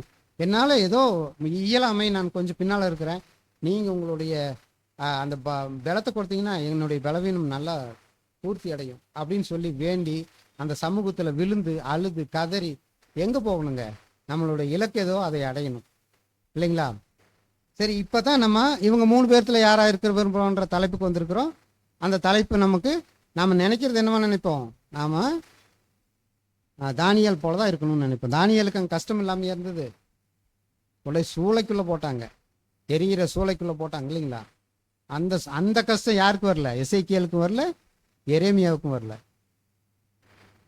ஆனால் ராஜ அரண்மனையில் இருக்கிறாருன்றது மட்டும்தான் அவங்களுக்கு தெரிஞ்சுது. சரி, இப்போ இதை யார் சொல்கிறாங்கன்னா பாருங்க, எசேக்கியேலே சொல்கிறாரு பாருங்க. எசேக்கியேல் 14:14 வாசிங்க. எசேக்கியேல் 14ஆம் அதிகாரம் 14ஆம் வசனம். அப்பொழுது நோவா, தானியேல், யோபு ஆகிய 3 புருஷரும் அதன் நடுவில் இருந்தாலும் அவர்கள் தங்கள் நீதியினால் தங்களை ஆத்துமாக்களை மாத்திரம் தப்புவிப்பார்கள் என்று கர்த்தராகிய ஆண்டவர் சொல்லுகிறார். இந்த இடத்துல எசேக்கியேலே இதை தன்னுடைய நிருபத்தில் சொல்கிறாருங்க. தானியேலுக்கு நீங்கள் நிறைய ஞானத்தை கொடுத்துருக்குறீங்க தேவனே, அவருக்கு கொடுத்த ஞானத்தை அந்த இடத்துல நின்று பேசக்கூடிய அந்த ஞானத்தை கொடுத்துருக்குறீங்க, அவர் அந்த இடத்துல தான் இருக்கணும், சின்ன சகோதரனாக இருந்தாலும் சரி அப்படின்னு சொல்லி அதை வெளிப்படுத்துறாரு. இப்போ பாருங்க, ரோமர் 8:28 என்ன சொல்றாருன்னு பாருங்க. ரோமர் 8ஆம் அதிகாரம் 28ஆம் வசனம். அன்றியும் அவருடைய தீர்மானத்தின்படி அழைக்கப்பட்டவர்களாய் தேவனிடத்தில் அன்பு கூறுகிறவர்களுக்கு சகலமும் நன்மைக்கு ஏதுவாக நடக்கிறது என்று அறிந்திருக்கிறோம். நன்மைக்கு ஏதுவாக தான் நடக்குது. எது நடந்தாலும் சரி நன்மைக்கு ஏதுவாக நடக்குது அப்படின்றத அப்போஸ்தலனாகிய பவுல் சொல்றார் ரோமர்ல. இப்போ நம்ம நினைக்க வேண்டியது, இங்கே சபைக்குள்ள எது நடந்தாலும் அது நன்மைக்கு ஏதுவாக தான் நடக்குது அப்படிங்கிற அந்த எண்ணம் நமக்குள்ள பொறுமையோட நம்ம எல்லாத்தையும் சகிக்கக்கூடிய தன்மை நம்ம கிட்ட வேணும் கண்டிப்பா, இல்லைங்களா? சரி, இதை பத்திய ஒரு இவங்கெல்லாம் எதுல ஸ்பெஷல் அப்படின்னு சொல்லி ஒய் தே ஆர் ஸ்பெஷல் அப்படிங்கிற கேள்வி வந்துச்சுன்னா இதுக்கான பதில் பாருங்க. ரீப்ரிண்ட் 46, 49, ரீப்ரிண்ட் 33, 45 இது இருக்குது. இதில் இருக்குது, நம்ம டைம் கிடைக்கும்போது படிக்கலாம். இது இன்னொரு விஷயம் பாருங்க, இதில் நான் இந்த பிபிடியில் போடலை. இன்னொரு ஒப்புமை எதுலேருந்து வருதுன்னு பார்த்தீங்கன்னா, இந்த டேலண்ட் பேரபிள், பவுண்ட் பேரபிள் அப்படின்னு சொல்லி 2 பேரபிள் இருக்கு இல்லைங்களா? தாளந்து ஊமை, ராத்தல ஊமை அப்படின்னு சொல்லி 2 ஊமைகள் இருக்கு. இப்போ இந்த 2 ஊமைகளில் முதல்ல இந்த ராத்தல் ஊமை பற்றி நம்ம ஆண்டவராக இயேசு கிறிஸ்து என்ன சொல்கிறாருன்னு பார்க்கலாம் பாருங்க. லூக்கா 19:13 வாசிங்க. லூக்கா 19:13 புறப்படும்போது அவன் தன் ஊழியக்காரில் 10 பேரை அழைத்து அவர்களிடத்தில் 10 ராத்தல் திரவியம் கொடுத்து, நான் திரும்ப வருமளவும் இதை கொண்டு வியாபாரம் பண்ணுங்கள் என்று சொன்னான். இப்போ இந்த 10 ராத்தல் ஓமையில என்ன சொல்றாருன்னா, அவங்க ஒவ்வொருத்தருக்கும் 10 ராத்தல் கொடுக்குறாரு. தனியா ஒரு 10 ராத்தல் எடுத்து பிரிச்சு கொடுக்கல, ஒவ்வொருத்தருக்கும் 10 ராத்தல் கொடுக்குறாரு ஒரு எஜமான். அப்போ அந்த 10 ராத்தல் கொடுக்கறது எதை அடையாளப்படுத்துது அப்படின்னு பார்த்தீங்கன்னா, நம்ம உலகத்திலிருந்து பெயர் சபைகளிலிருந்து இங்கே வரும்போது நல்மனசாட்சியின் உடன்படிக்கை எடுத்து வரும்போது நமக்கு கிடைக்கிற பொதுவான ஒரு அழைப்பு, அந்த அழைப்பில் பச்சைபாதம் இல்லை தேவனிடத்தில். இந்த நல்மனசாட்சியின் உடன்படிக்கை எடுக்கும் போதே நம்ம புது சிருஷ்டி அப்படிங்கிற ஒரே ஒரு விஷயத்தை மட்டும்தான் நம்ம எல்லாத்துக்குள்ளும் வைக்கிறார் ஞானஸ்தானம் எடுக்கும்போது, இல்லைங்களா? யாரெல்லாம் ஞானஸ்தானம் எடுக்கிறீங்களோ அவங்க எல்லாம் வந்து புது சிருஷ்டிகளாக இருக்கிறீங்கன்னு நமக்கு வசனம் சொல்லுது. அப்போ இது வந்து அந்த அழைக்கப்பட்ட நீதிமான்களாக அழைக்கப்படுற விஷயம். எல்லாரும் சமமாக தான் அழைக்கப்படுறீங்க அப்படிங்கிறது இல்லை. இந்த எந்த பட்சபாதமும் நமக்கு ஆண் என்றும் இல்லை, பெண் என்றும் இல்லை, வேற ஜாதிக்காரங்க இல்லை, பணக்காரர் இல்லை, ஏழை இல்லை, எல்லாத்துக்கும் எங்க என்ன ஒரே விஷயம்தான், 10 ராத்தல் தான் உங்க எல்லாத்துக்குமே கொடுத்துருக்குது, சமமாக அழைச்சிருக்குன்னு அழைச்சிட்டார். அடுத்தது மத்தேயு 25:15 வாசிங்க சிஸ்டர். இதில் வாசித்துருங்க பைபிளில். மத்தேயு 25:15 தாளந்து உவமை பற்றி அவர் சொல்றாரு. மத்தேயு 25:15 அவனுடைய திறமைக்கு தக்கதாக ஒருவனிடத்தில் 5 தாளந்தும் ஒருவனிடத்தில் 2 தாளந்தும் ஒருவனிடத்தில் 1 தாளந்துமாக கொடுத்து உடனே பிரயாணப்பட்டு போனான். இப்போ தாளந்தில் வந்து வாருக்கு வித்தியாசப்படுது. தாளந்து கொடுக்கும்போது ஒருவனுக்கு 5 தாளந்து கொடுக்குறாரு, ஒருவருக்கு வந்து 3 தாளந்து, ஒருத்தருக்கு 1 தாளந்து அப்படி கொடுக்குறாருன்னு வச்சுக்கோங்க. இப்போ ஏன் பிரித்து கொடுக்குறாருன்னா, நம்ம இங்கே அழைக்கும் போது ஒரே லெவலில் தான் இருக்கிறோம். ஆனால் வந்ததுக்கு அப்புறம் யார் யார் எப்படி செயல்படுறோமோ அதுக்கு தகுந்த மாதிரி தேவன் என்ன பண்ணுறாருன்னா பொறுப்புகளை கொடுக்குறாரு. அப்போது ஒரு சகோதரருக்கு வெளியில் போய் தன்னுடைய சகோதரர்களை சத்தியத்துக்குள்ளே கொண்டு வர திறமை இருக்குதுன்னு வச்சுக்கோங்களேன், அவருக்கான தாளந்து அதிகமாக கொடுக்குறாரு. ஒரு சகோதரருக்கு இங்கே பிபிடி எல்லாம் போட்டு இந்த ஆன்லைனில் நம்ம இது பண்ணுற விஷயத்தெல்லாம் கொடுக்குறாருன்னா அந்த விஷயத்தை அவருக்கு கொடுக்குறாரு. அதே மாதிரி ஒரு சகோதரியை வந்து வீட்டு கூட்டங்களில் போய் சகோதரிகளை வந்து ரொம்ப அழகாக பேசி சத்தியத்துக்குள்ளே கொண்டு வர ஒரு தாளந்து இருக்குதுன்னா அவங்களுக்கு ஒரு இதை கொடுக்குறாரு. அப்போ இதில் வந்து என்னென்னா வெவ்வேறு விதமான தாளந்துகள் அடுத்த நிலைமைக்கு போகும்போது என்ன கொடுக்குறாருன்னா, இது நீங்கள் போகணும், இப்போ அழைக்கப்பட்ட நிலைமையிலேருந்து நீங்கள் அடுத்த நிலைமைக்கு போகணும், நீதிமான்கள் நிலைமையிலேருந்து பரிசுத்தவான்களாகிய நிலைமைக்கு போகணும்னா உங்களுக்கு இங்கே டெஸ்ட் இருக்குது, எல்லாத்துக்கும் தனித்தனியான தாளந்துகள் கொடுக்குறாங்க, இல்லைங்களா? இதில் தான் நம்ம நிரூபிக்க வேண்டியதாக இருக்குது. இப்போ இந்த இடத்துல தான் நாம் யார் அப்படிங்கிறத லிட்டரலாக நம்ம எப்படி புரிஞ்சுக்கணும்னா, சபைக்கு தினம் ஞாயிற்றுக்கிழமைகளில் வர்றோம், இடநாளைகளில் கலந்துக்கிறோம், ஆன்லைனில் நிறைய சப்ஜெக்ட் கேட்குறோம், நிறைய பேர்த்த சந்திக்கிறோம். சந்திக்கும் போதெல்லாம் வந்து நான் சத்தியத்தை தான் பேசுகிறோம், வேறு எதுவும் நான் பேசுகிறதில்ல, எனக்கு கிடைக்கிற டைமை பூரா நான் வந்து சத்தியத்துக்கு தான் உபயோகப்படுத்துகிறோமா அப்படின்னு எல்லாம் யோசிக்கணும், இல்லைங்களா? அப்படியெல்லாம் யோசிச்சா தான் நாம் வந்து எதுக்கு அடாப்ட் ஆகிறோம்னா சத்தியத்துக்குள்ளே வேதமானவர்களாக அடாப்ட் ஆகிறோம். இல்லைன்னா நம்ம பெயர் சபைகள், வேதமானவர் என்ற பெயர் சபை அதுவும் ஒரு பெயர் தானுங்க, வேதமானவர் என்பதும் ஒரு பெயர் தான். அப்போ இங்கேயும் ஒரு பெயர் சபையாக தான் நம்ம இருக்குவோம் அப்படிங்கிறது. சரி, அடுத்ததாக கூட பார்க்கலாம் பாருங்க. இடிமுழக்க சகோதரர்கள் அப்படின்னு சொல்லி 2 பேர் இருந்தாங்க. வாசிக்க வேண்டாம் சார். இடிமுழக்க சகோதரர்கள் 2 பேர் இருந்தாங்க இல்லைங்களா? யார் யார்? யாக்கோபு, யோவான். இவங்க 2 பேர் யாருங்க? சகோதரர்கள். அப்போது இந்த சகோதரர்கள் 2 பேரும் ஒன்றா சத்தியத்துக்குள்ளே வர்றாங்க, இயேசு கிறிஸ்து ஒன்றா அழைக்கிறாரு. இதில் ஃபஸ்ட்டு தன்னுடைய ஓட்டத்தை முடித்து ரத்த சாட்சியை மறிக்கிறது யாருன்னு பார்த்தீங்கன்னா யாக்கோபு. இப்போ கூட இருந்த சகோதரன் வந்து கடைசியாக தான் சாகிறார், இல்லைங்களா? யோவான் வந்து கடைசியாக சாகிறார் அப்போஸ்தலர்கள்லையே. இந்த வேறுபாடு வருது பார்த்தீங்களா? இப்போ வரும்போது நம்ம அவருக்கு என்னென்னு தோணி இருக்கும், அட நானும் வந்தேன், இவரும் வந்தார், இயேசு கிறிஸ்து இறந்தது உடனே நம்ம சகோதரனும் இறந்துட்டாரு, ஆனால் என்னையும் தேவன் என்ன வச்சிருக்கிறாரு, சீக்கிரமாக போகாமல் இவங்களோட நான் ரொம்ப கஷ்டப்படுறேனே அப்படின்னு அவர் நினச்சிருப்பாரா அப்படின்னு பார்த்தா அப்போஸ்தலர்களுக்கு அந்த நினைப்பு கண்டிப்பாக வந்திருக்காது. அப்போ அவர் என்ன நினச்சிருப்பாருன்னு ரிக்கனியும் அந்த பிரதர் எழுதுறாருன்னா வாசிங்க சிஸ்டர். யோவான் முக்கியமாக செய்ய வேண்டிய ஒரு வேலை கர்த்தர் அவருக்காக வைத்திருந்த காரணத்தினால்தான் அவர் மறிக்காமல் இருந்தார் என்பதே அதற்கான எளிமையான பதிலாக இருக்க முடியும். அவர் யாக்கோபை காட்டிலும் நீண்ட நீண்ட நாட்கள் என்ன பண்றாரு, உயிரோடு இருக்கிறார். யாக்கோபை காட்டிலும் நீண்ட நாட்கள் உயிரோடு இருக்கிறார். அப்போ அவருக்கு தேவன் ஏதோ ஒரு திட்டத்தை வச்சிருக்கிறார். தேவன் திட்டத்தை நிறைவேற்றுறதுக்கு இவருக்கு சில விஷயங்களை வச்சிருக்காரு. என்ன விஷயங்கள்னு நம்ம பார்த்தோம்னா, அவர் இல்லாமல் இருந்தா 7 கால சபையினுடைய வரலாறு நமக்கு தெரிஞ்சிருக்குமா? வாய்ப்பே இல்லை. யோவான் இல்லைன்னா 7 காலத்தினுடைய சபையினுடைய வரலாறு தெரிஞ்சிருக்காது. ஆண்டவராகி இயேசு கிறிஸ்துவை பெற்றெடுத்த மரியாதை பராமரித்து அவரை அவர் கொடுத்துட்டு போன வேலையை செய்யறதுக்கு அவருக்கான வாய்ப்பு இல்லாமல் போயிருக்கும்.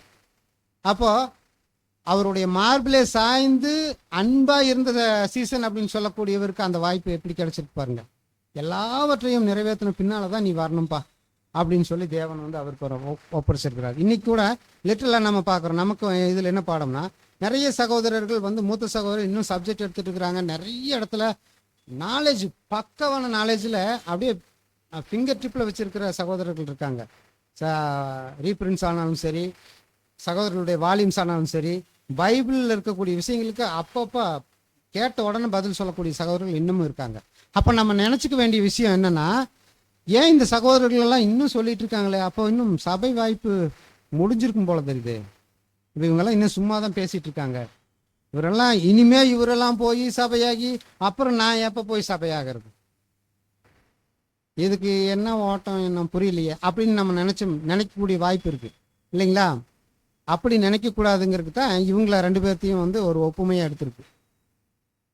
இப்போ யோவான் நினைச்சது போல தான் இந்த சகோதரர்களை கொண்டு இன்னும் இந்த கடைசி காலத்தில் தேவன் ஏதோ திட்டத்தை வச்சிருக்காரு.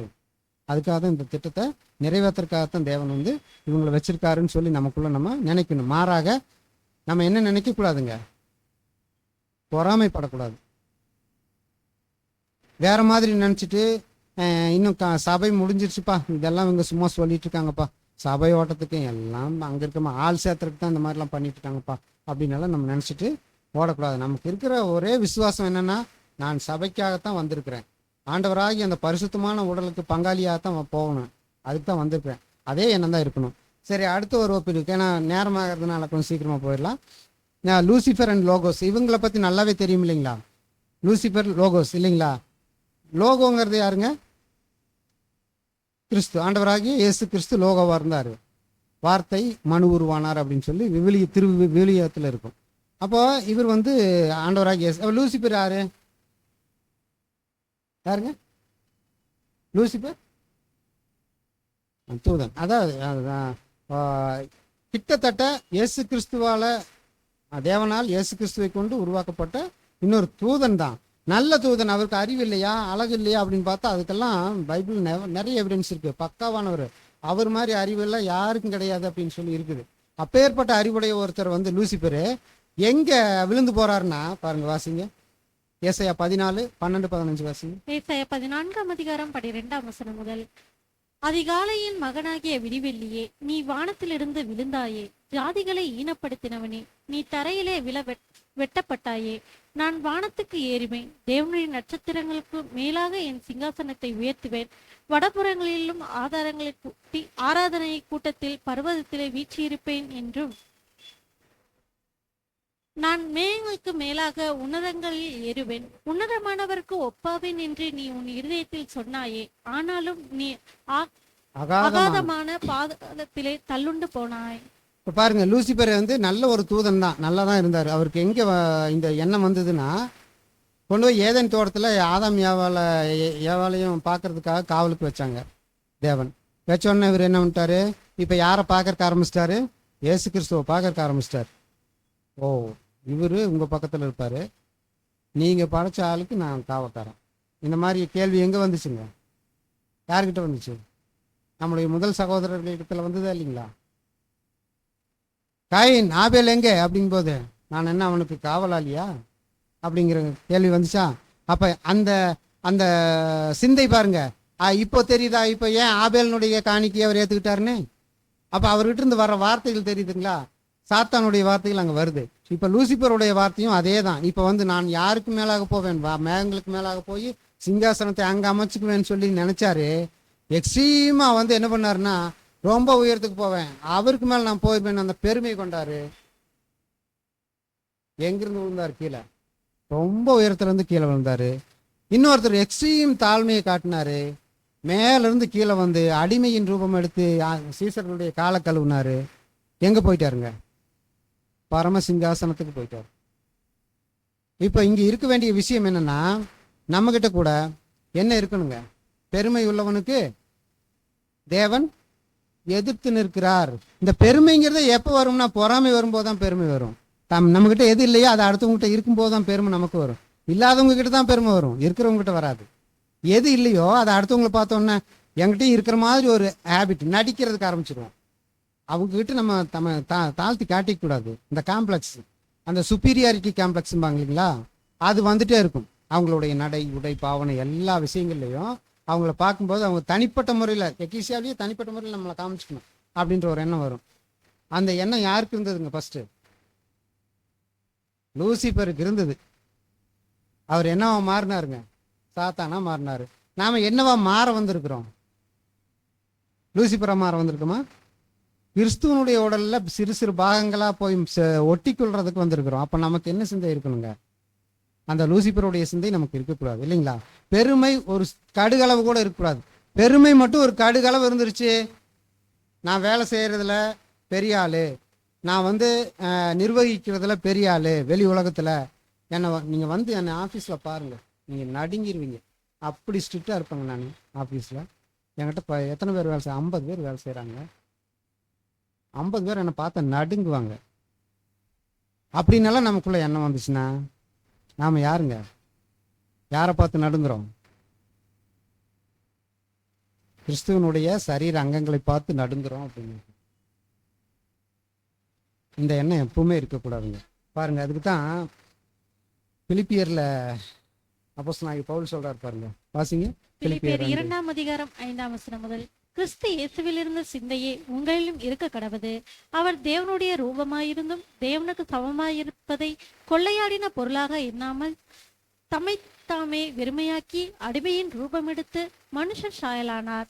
அவர் மனுஷ ரூபமாய் காணப்பட்டு மரண பரியந்தம், அதாவது சிலுவையின் மரண பரியந்தமும் கீழ்ப்படந்தவராகி தம்மை தாமே தாழ்த்தினார். அதனாலதான் அவர் மேலே போனாரு. நமக்கு தாழ்மை அப்படிங்கிற ஒரு எண்ணம் மட்டும்தான் நம்மளை இடிக்கும். எந்த இடத்துல இடிக்கும்னா, நான் எப்படி அவருக்கு கீழே, அவர் சொல்றது கேட்டு, அவரும் புது சிருஷ்டி தான், நானும் புது சிருஷ்டி தான். இன்னும் அவர் சொல்றத, இந்த சகோதரியும் புது சிருஷ்டி தான், நானும் புது சிருஷ்டி தான். அவங்க மட்டும் போய் தினமும் வாசிப்பாங்களாம், நான் என்ன வாசிக்க? நானும் போய் கொஞ்ச நாள் வாசிக்கிறேன்னு. ஏன் எனக்கு குரல் இல்லையா? இல்லை வாசிக்க தெரியாதா? இப்படியெல்லாம் எண்ணம் வருங்க. இந்த எண்ணமெல்லாம் வரக்கூடாதுங்கிறதுக்கு தான் அவர் நமக்கு எக்ஸாம்பிளாக வந்தார். வந்து அடிமையின் ரூபத்தை எடுத்துனார். ஆரம்பத்தில் ஒரு வசனம் இருக்கு, நம்ம மனுஷனை ஆதாமை எப்படி படைச்சாருங்க? தமது சாயலாகவும் தமது ரூபமாகவும் படைச்சாருன்னு படிக்கிறோம். அப்போ சாயல் வந்துருச்சு. சாயல் அப்போ நம்ம என்ன நினச்சிக்கணும்? நம்மளை போல தான் தேவன் இருப்பாருங்கிறத நம்ம யூகிச்சுக்கலாம். ஆனால் கேரக்டரில் நம்மளை போல தான் இருப்பாரா அப்படிங்கிறதுக்கு எடுத்துக்காட்டு தான் இயேசு கிறிஸ்து. இப்போ நமக்கும் இயேசு கிறிஸ்துவுக்கும் வித்தியாசம் இருக்கு. அப்போ யார் மாதிரி தேவன் இருப்பாருன்னா நம்மளை போல தான் தேவன் இருப்பாரு.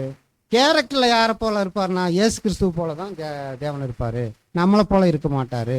அப்படிங்கிறத நம்ம முடிவு பண்ணிக்கணும். முதல்ல முடிவு பண்ணிட்டு நம்ம போக வேண்டியது, மாற வேண்டியது யார் மாதிரி? கிறிஸ்து மாதிரி ஓடணும். சரி, அடுத்தது ஒரு ஒப்பீடு பாருங்க. பீட்டர் அண்ட் பால், இவங்க 2 பேரும் ஒரு மூத்த சகோதரர், இவர் வந்து இளைய சகோதரர். யார்? பவுல் வந்து சத்தியத்தில் ரொம்ப இளைய சகோதரர். பேதுரு வந்து யாருங்க? இயேசு கிறிஸ்து கூடவே இருந்தவர். இப்போ இவங்க வந்து என்ன பண்ணுறாங்கன்னா, ஒரு இடத்துல வந்து இவங்களுக்குள்ள டிஸ்பியூட் வருது. எப்படி வருதுன்னா, அந்தியோக்கியாவில் ஒரு பந்தி இருக்கிறதுல பேதுரு வந்து பந்தி இருக்கிறாரு. பந்தி இருந்து எல்லாரும் பந்தி இருக்கிறாங்க. அந்த நேரத்தில் சீசர்கள் வர்றாங்க. வரும்போது இவர் டக்குன்னு என்ன பண்ணிடுறாருன்னா, பேதுரு அந்த பந்தி இருந்து எந்திரிச்சிடுறாரு. இதை வந்து யார் கவனிக்கிறாங்கன்னா, பவுல் கவனிக்கிறாரு. பவுல் கவனிச்சுட்டு பேதுருக்கிட்ட முகமுகமாய் சொல்கிறாரு. இப்படியே வச்சுக்கலாம், அவங்களோட இயல்பான நடைமுறை பேச்சு மாதிரியே வச்சுக்கலாம். ஆனால் நீங்கள் பண்ணுறது சரியில்லைண்ணா, சகோதரரை நீங்கள் பண்ணுறது சரியில்லை. அப்போ நீங்கள் என்ன இப்பிரபஞ்சத்துக்கு ஏற்ற ஒத்த வேஷம் தரிக்கிறீங்களா? பிரபஞ்சத்தில் என்னென்ன நடக்குமா, இடத்துக்கு இடம் நிறம் மாறுற மாதிரி நீங்கள் மாறுறீங்களா? இப்படி மாறுறது தப்பு அப்படின்னு நேருக்கு நேர் சொல்லும்போது இவருக்கு என்ன வந்திருக்குங்க? பேதுருக்கு. பேதுரு எப்பேற்பட்ட சீசன், பவுல் எப்பேற்பட்ட சீசன். பவுல் எப்போ வந்தவர், பேதுரு எப்போ வந்தவர்? அப்போ பேதுருக்கு முன்னாடி போய் இவர் கேட்குறாருன்னா, தப்பை உணர்த்துறாருன்னா, அப்போ பேதுருக்கு கோபம் வந்திருக்கணுமா, வந்திருக்கூடாதுங்களா? ஆனால் வந்துச்சா பேதுருவுக்கு? அருமையான ஒரு கேரக்டர் அவருக்கு வெளிப்படுது. அப்படியே அமைதியாக போகிறார். அதை மறுபடியும் ஒரு இடத்துல அவருக்கு சந்தர்ப்பம் கிடைக்கும் போது அவருடைய நிருபத்தில் சொல்லுவார். சரி, அதை வாசித்துலாம் இருங்க. வாசிங்க. கலாத்தியர் 2:11. கலாத்தியர் 2:11. மேலும் பேதுரு அந்தியோகியாவுக்கு வந்தபோது அவன் மேல் குற்றம் சுமத்தினான். நான் முகமுகமாய் அவனோடு எதிர்த்தேன். இந்த வசனம் கூட வாசிங்க. 2 பேதுரு 3:15 முதல். மேலும் நம்முடைய கர்த்தரின் நீடிய பொறுமையை இரட்சிப்பென்னும் எண்ணுங்கள். நமக்கு பிரியமான சகோதரனாகிய பவுலும் தனக்கு அருளப்பட்ட ஞானத்தினாலே இப்படியே உங்களுக்கு எழுதியிருக்கிறான். எல்லா நிருபங்களிலும் இவைகளை குறித்து பேசியிருக்கிறான். அவன் சொன்னவைகளை சில காரியங்கள் அறிகிறதற்கும் அரிதாய் இருக்கிறது. கல்லாதவர்களும் உறுதி இல்லாதவர்களும் மற்ற தேவ வாக்கியங்களை புரட்டுகிறது போல தங்களுக்கு கேடு வரத்தக்கதாக இவைகளையும் புரட்டுகிறார்கள். பாருங்க எவ்வளவு அருமையா பேதுருனோட அந்த பக்குவம் பாருங்க. சும்மா எப்படி கொடுக்குறாரு ஸ்டேட்மெண்ட்னா, பவுல் இருக்கானே, பவுல் வந்து சாதாரண ஆள் இல்லை. அவன் மோமோ என்னையவே வந்து எதிர்த்தான். ஆனால் அவனுடைய நிருபங்களை படித்து பார்க்கும்போது சில நேரத்தில் எங்களுக்கே புரிய மாட்டேங்குதுன்னு ஒரு இது சொல்கிறார். ஒரு இளைய சகோதரனுடைய டேலண்ட்டை எப்படி அழகாக என்கரேஜ் பண்ணுறாரு பாருங்க. இந்த பக்குவம் நம்ம யாருக்கிட்டையாவது இருக்கா? ஒரு சகோதரன் இங்கே வந்து நல்லா உருவாயிட்டு வர்றாருன்னு வச்சுங்க. திருப்பூர் எக்லீசியாவில் பயங்கர டேலண்ட்டை உருவாயிட்டே வந்துட்டு இருக்கிறாருன்னா, இதில் ஒரு மூப்பர் இருக்கிறாருன்னு வச்சுக்கோங்க. இந்த மூப்பருக்கு என்ன வரணும் அப்படின்னா, முதல் விஷயம், ஏன் பிள்ளை நல்லா வளர்றான் பாருங்க. என்னுடைய நான் மூப்பராக இருக்கும்போது தான் தம்பி இவ்வளோ அருமையாக வளர்றான், எனக்கு இது பெருமை, எங்கள் எக்லீசியாவுக்கு பெருமை அப்படின்னு நினைக்கிறத விட்டுட்டு மூப்பர்களுக்கு தற்காலத்தில் எல்லாரையும் குறிப்பிடல, ஒரு சிலருக்கு என்ன தோணும் தெரியுங்களா? இந்த பேதுரு மாதிரியான எண்ணம் வராதுங்க. மனசுக்குள்ளே பொறாமல் வரும். எங்கே நம்மளை விட்டு இந்த பதவி போயிருமோ? இந்த பதவி தான் இப்போல்லாம் கொஞ்சம் நிறைய இடைஞ்சல்ல நிற்கிது. இப்போ பைபிள் ஸ்டூடெண்ட்டுக்குள்ள இந்த பதவி தான் கொஞ்சம் இடைஞ்சல்ல நிற்கிது. எல்லாத்துக்குள்ளேயும் நிறைய வேறுபாடான கருத்துக்கள் வந்துருச்சு இல்லைங்களா? இந்த எலெக்ஷன் சம்மந்தமாக தெய்வீக திட்டம் தான். அதை ஒரு மூத்த சகோதரர்கள் ஏற்படுத்தும் போது நம்ம அதுக்கு என்ன பண்ணணுங்க? ரட்டிப்பு கணத்தை கொடுத்துடணும். மூத்த சகோதரர்கள் தெரியாமல் பண்ண மாட்டாங்க அப்படின்னு சொல்லி. அதே மாதிரி இளைய சகோதரர்களை மூத்த சகோதரர்கள் என்ன பண்ணணுங்க? ரொம்ப என்கரேஜ் பண்ணி அடுத்த தலைமுறைகளை வளர்த்து விடணும். நீங்கள் உங்கள் தலைமுறைக்கு என்ன வச்சுட்டு போகிறீங்கன்றது ஒன்று வேணும். எனக்கு அப்புறம் என் குழந்தைக்கு நான் என்ன வச்சுட்டு போகிறேன்? நிறைய சொத்து சம்பாரிச்சு வச்சுருக்கேங்க, அவன் பொழைச்சிக்குவான். 2 கம்பெனி இருக்குங்க, பொழைச்சிக்குவான். பேங்க் பேலன்ஸ் ஒரு 2 கோடி ரூபா வச்சுட்டு போகிறேங்க, அவன் பொழைச்சிக்குவான். இதுவா சத்தியத்தை கொடுத்துட்டு போகிறேங்க அடையாளமா? நான் ஒரு பைபிள் ஸ்டூடெண்ட்டாக பெயர் சபையிலேருந்து வந்து பைபிள் ஸ்டூடெண்ட்டாக மாறினேன். நல்ல சத்தியத்தை நான் வந்து என்னுடைய பிள்ளைக்கு கொடுத்துருக்குறேன். என் பிள்ளை வளர்ந்துருவான். அவன் எந்த இடத்துலையும் தன்னை தற்காத்து கொள்வதற்கு சத்தியத்தை பயன்படுத்துவான். அந்த சர்வாயுத வர்க்கத்தை தடுத்து கொள்ளுவான். அப்படிங்கிறத நம்ம விட்டுட்டு போனோம்னு வச்சுங்களேன், எப்படி இருக்குன்னு நினச்சி பாருங்க. அதுதான் வந்து நாம நம்மளுடைய குழந்தைகளுக்கு, நமக்கு பின்னால் இருக்க இளைஞர்களுக்கும் இளம்பெண்களுக்கும் நம்ம கொடுத்துட்டு போகிற முக்கியமான விஷயம். சத்தியத்தை நல்லா போதிக்கணும், அவங்கள நல்லா வளர்த்தணும். மேக்சிமம் நம்ம மறைஞ்சே இருக்கணும், திரைக்கு மறைவில் தான் நம்ம இருக்கணும். அந்த பக்குவம் வளர வளர வளர நாம் என்ன பண்ணணும்? பின்னால் இருந்து இவங்களை முன்னால் தள்ளி அவங்களை எல்லாத்துக்கும் வெளிப்படுத்தணும். அதே சமயம் இளைஞர்களுக்கும் இளம்பெண்களுக்கும் என்னன்னா, அந்த மூப்பர்களுக்கும் மூத்தவர்களுக்கும் இரட்டிப்பு கனத்தை கொடுக்கறதுக்கு எப்பவுமே தவறாமல் இருக்கணும். பார்த்தீங்கன்னா பவுல் வந்து அவ்வளோவெல்லாம் பண்ணார், எத்தனையோ சபைகளை உருவாக்குனாரு. ஆனாலும் ஜெருசலேமில் போய் அந்த மூப்பர்களை, இந்த அப்போஸ்தலர்களை பார்த்து இதே செஞ்சுருக்கிறேன், இதை செய்யலாமா செய்ய வேண்டாமா, இந்த ஆலோசனைகள் எல்லாம் கேட்காம அவர் செஞ்ச மாதிரி ஏதாவது ரெக்கார்டு இருக்கான்னு பார்த்தா இல்லை. சமயம் கிடைக்கும்போது அங்கே போவார், எல்லா விஷயத்தையும் சொல்லிட்டு வருவார். இங்கேருந்து லெட்டர் போடுவார், அங்கேருந்து லெட்டர் போடுவார், இங்கே ஒவ்வொரு சபைகளுக்கும் லெட்டர் போடுவார். இதுதாங்க நம்ம சத்தியத்தில் வளர்கிற முறை இல்லைங்களா? யாரோ என்னமோ சொல்லிட்டு போங்க, ஏன் சகோதரன் சொல்லிட்டு போனான் அப்படின்னு நீங்கள் பிரதர் இன்னைக்கு அப்படி சொல்லிட்டோம்னு வச்சுங்களேன், உன்னை சபை நீக்கம் பண்ணிடுவேன் பார்த்துக்க. ஏதாவது சொன்னேன்னா, இந்த மாதிரிலாம் சொன்னேன்னு வச்சுக்குவா, நான் மூப்பராக இருக்கும்போது இந்த மாதிரி சொன்னேன்னா சபை நீக்கம் பண்ணிடுவேன். கோபம் வரக்கூடாதுங்க யாருக்கும், நான் முதலே சொல்லியிருக்கிறேன். கோபம் யாருக்கும் வரக்கூடாதுங்க, கோபம் வரக்கூடாது. இதெல்லாம் வந்து நடக்குங்க, இயல்புங்க, மனித இயல்பு. அதை எல்லாத்தையும் களைஞ்சாட்டான் நம்மளுடைய அச்சீவ்மெண்ட்டை இந்த கோல் அச்சீவ் பண்ண முடியும் இல்லைங்களா? சரி, அடுத்தது எல்லாத்துக்கும் இருக்கக்கூடிய ஒரு முக்கியமான பிரச்சனை, சீக்கிரம் முடிச்சிடலாங்க.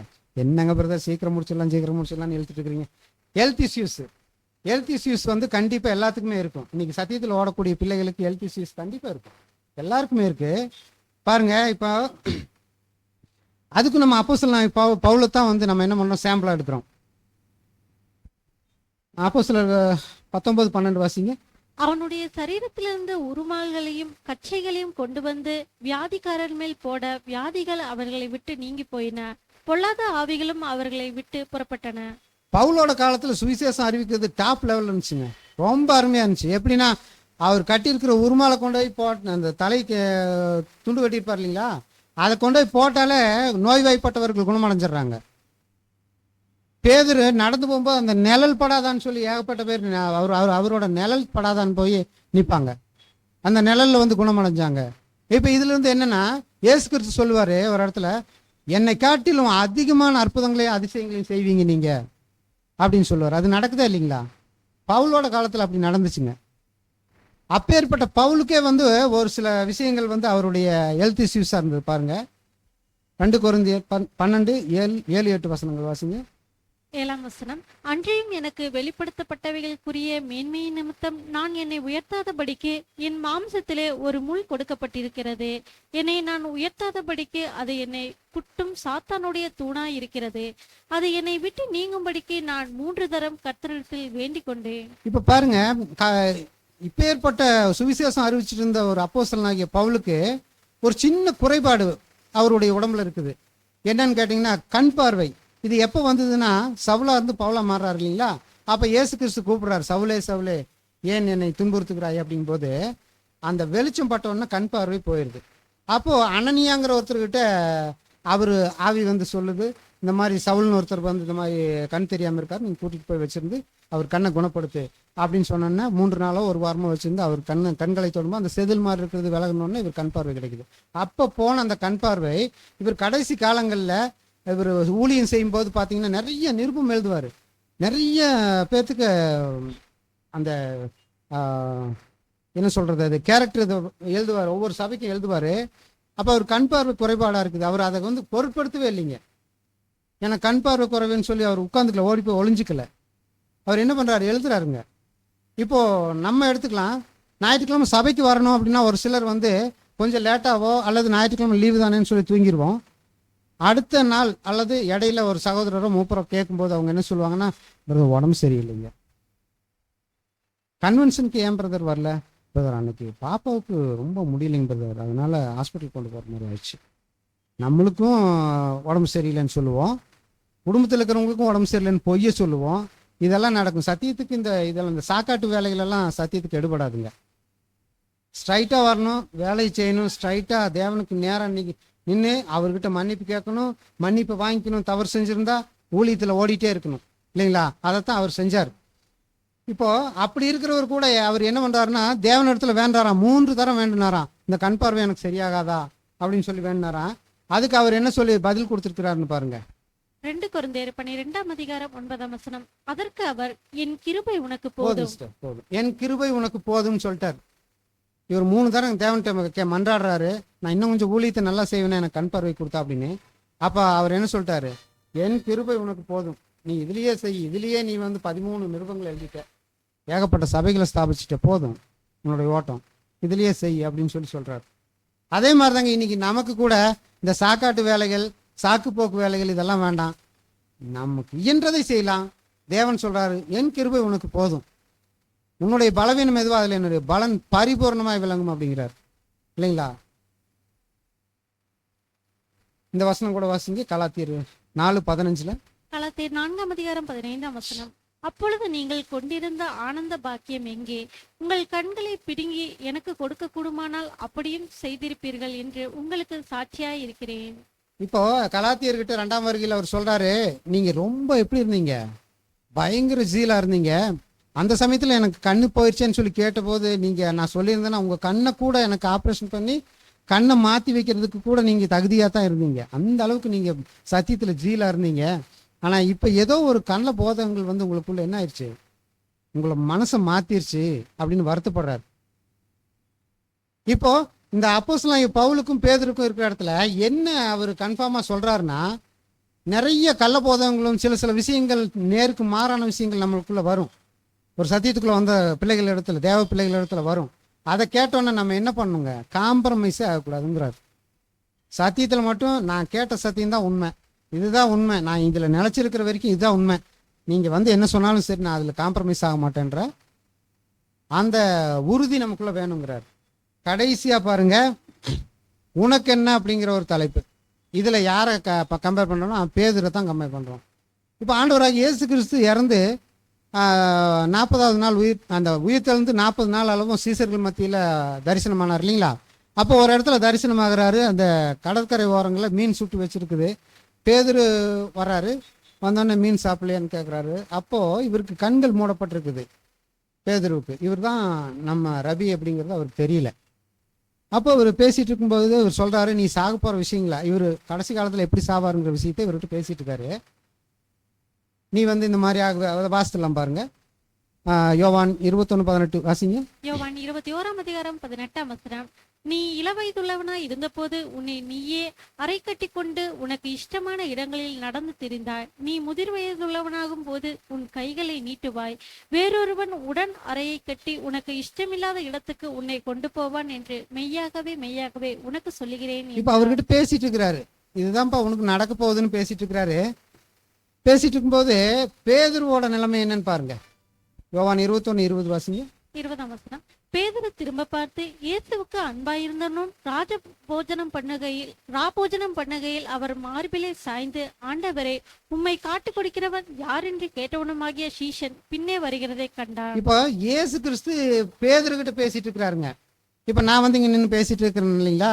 இப்போ நான் பேசிட்டு இருக்கும்போது நம்ம எல்லாத்துடைய கவனமும் அதிகபட்சம் ஒரு அரை மணி நேரம் அல்லது மீறி போனால் ஒரு 1 மணி நேரம் தான் வந்து கான்சென்ட்ரேட் பண்ண முடியும்.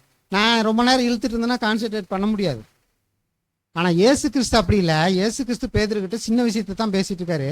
அதவே அவர்னால கான்சென்ட்ரேட் பண்ண முடியல. பின்னால் யோவான் வந்துட்டு இருக்கிறத இப்படி திரும்பி பார்த்துட்டு அவருடைய எண்ணம் பூரா எங்கே போயிடுச்சுன்னா யோவான்கிட்ட போயிடுச்சு.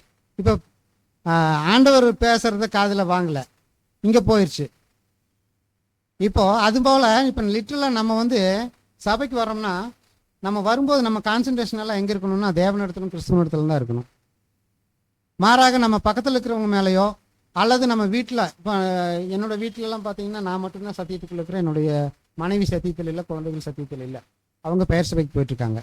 இப்போது அவங்கள நான் காலையில் கொண்டு போய் விட்டுட்டு தான் வந்தாகணுன்ற ஒரு கட்டாயத்தில் இருக்குது. சபைக்கு வரும்போது நான் கொண்டு போய் விட்டு வந்தோடனே எனக்கு இங்கே என்ன இருக்குன்னா, இங்கே நான் பேசிகிட்டு இருக்கிறேன்னா என்னுடைய ஞாபகம், போயிட்டாங்களா, கறி எடுத்தாங்களா, கறி தீந்து போச்சா, இல்லை போனால் நம்மளை ஏதாவது சத்தம் போடுவாங்களா, உனக்கு இதுதான் முக்கியம்னு போயிட்டு எங்கள் நாங்கள் எப்படியோ போனால் போதுன்னு போயிட்டேன் அப்படின்னு சத்தம் போடுவாங்களா அப்படின்ற எண்ணம் எனக்கு.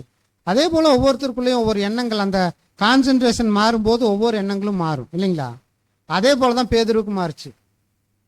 ஆண்டவரே இவனோட நிலைமை என்னன்னு கேட்குறாரு. இவரை பற்றி பேசிட்டு இருக்கிறார். அவர் புரிஞ்சுக்காம யோவானை காட்டி இவரோட நிலைமை, அதுக்கு அவர் என்ன பதில் சொல்றாருன்னு பாருங்க. 21 அவனை கண்டு பேதுரு இயேசுவை நோக்கி, ஆண்டவரே, இவன் காரியம் என்ன என்றார். அதற்கு இயேசு, நான் வருமளவும் இவன் இருக்க எனக்கு சித்தமானால் உனக்கு என்ன, நீ என்னை பின்பற்றி வா என்றார். நான் 2ஆம் வருகையில வர வரைக்கும் யோவான் இருக்கிறதுக்கு எனக்கு சித்தம் இருக்குதுன்னு வச்சுக்கோங்களேன். வச்சுக்க பேதுரு, யோவான் வந்து நான் 2ஆம் வருகையில வர வரைக்கும் அவர் உயிரோடு இருக்கணும்னு எனக்கு சித்தமா இருக்குது. உனக்கு அதை பத்தி என்ன? நான் சொல்றது கேள்வி. நான் என்ன சொல்லிட்டு இருக்கிறேன், நீ எங்க உன்னுடைய கவனத்தை வச்சுட்டு இருக்கிற அப்படின்னு சொல்லி திட்டாரு. இன்னைக்கு அப்படிதான் நம்மளும் நிறைய பேர் என்ன பண்றோம்னா, சபைக்கு வர்றோம், நல்லா தான் வர்றோம், காலையில கடவுளை துதிக்கணும், பாடணும், எல்லாம் நினைப்போட வர்றோம், அவருடைய செய்தியை கேட்கணும்னு வர்றோம். ஆனாலும் நம்மளுடைய மாம்ச சிந்தை பாருங்க, அது தாக்கு பிடிக்க முடியறதில்ல. ரொம்ப நேரம் தாக்கு பிடிக்க முடியறதில்ல. நம்ம சிந்தை அலைமோதுது, எங்கெங்கேயோ போகுது. அப்போ இப்போ நாம் வந்து இப்படியெல்லாம் இருக்கக்கூடிய நாம் ஒருத்தர் பக்கத்தில் இருக்கிறவங்களோ அல்லது எதிரில் இருக்கிறவங்களோ பின்னால் இருக்கிறவங்களோ நம்ம கம்பேர் பண்ணிக்கலாமா அப்படின்னு பார்த்தா அது கூடாது. இது பிரதர் வந்து அந்த order of the new creation அப்படிங்கிறதுல பாருங்க எழுதுறாரு, அதை வாசிங்கம்மா. இது கர்த்தருடைய பின்னடியார்கள் கற்றுக்கொள்வதற்கு இருப்பதிலேயே கடினமான பாடமாகவும் அதே சமயம் மிகவும் முக்கியமான பாடமாகவும் காணப்படுகிறது. நாம் சுற்றி பார்க்கவும் நமக்கு கர்த்தரால் அனுமதிக்கப்படுகிறதான அதே அளவிலான சிச்சைகள் அல்லது சோதனைகள் அல்லது பிரச்சனைகள் அல்லது பாரங்கள் ஏன் சக சீஷன் ஒருவருக்கு அனுமதிக்கப்படவில்லை என்று சிந்திக்கவும் முற்படுவோமேயானால் மற்றும் கர்த்தரை குறித்தும் அவரது ஞானம் குறித்தும் அவரது செய்கைகள் குறித்தும் உள்ள விஷயத்தில் நியாயம் தீர்க்கிறவர்களாகுவதற்கு நாம் நம்மை அனுமதிப்போமேயானால். இந்த ரெட் லெட்டர்ல அது மட்டும் வாசிங்க.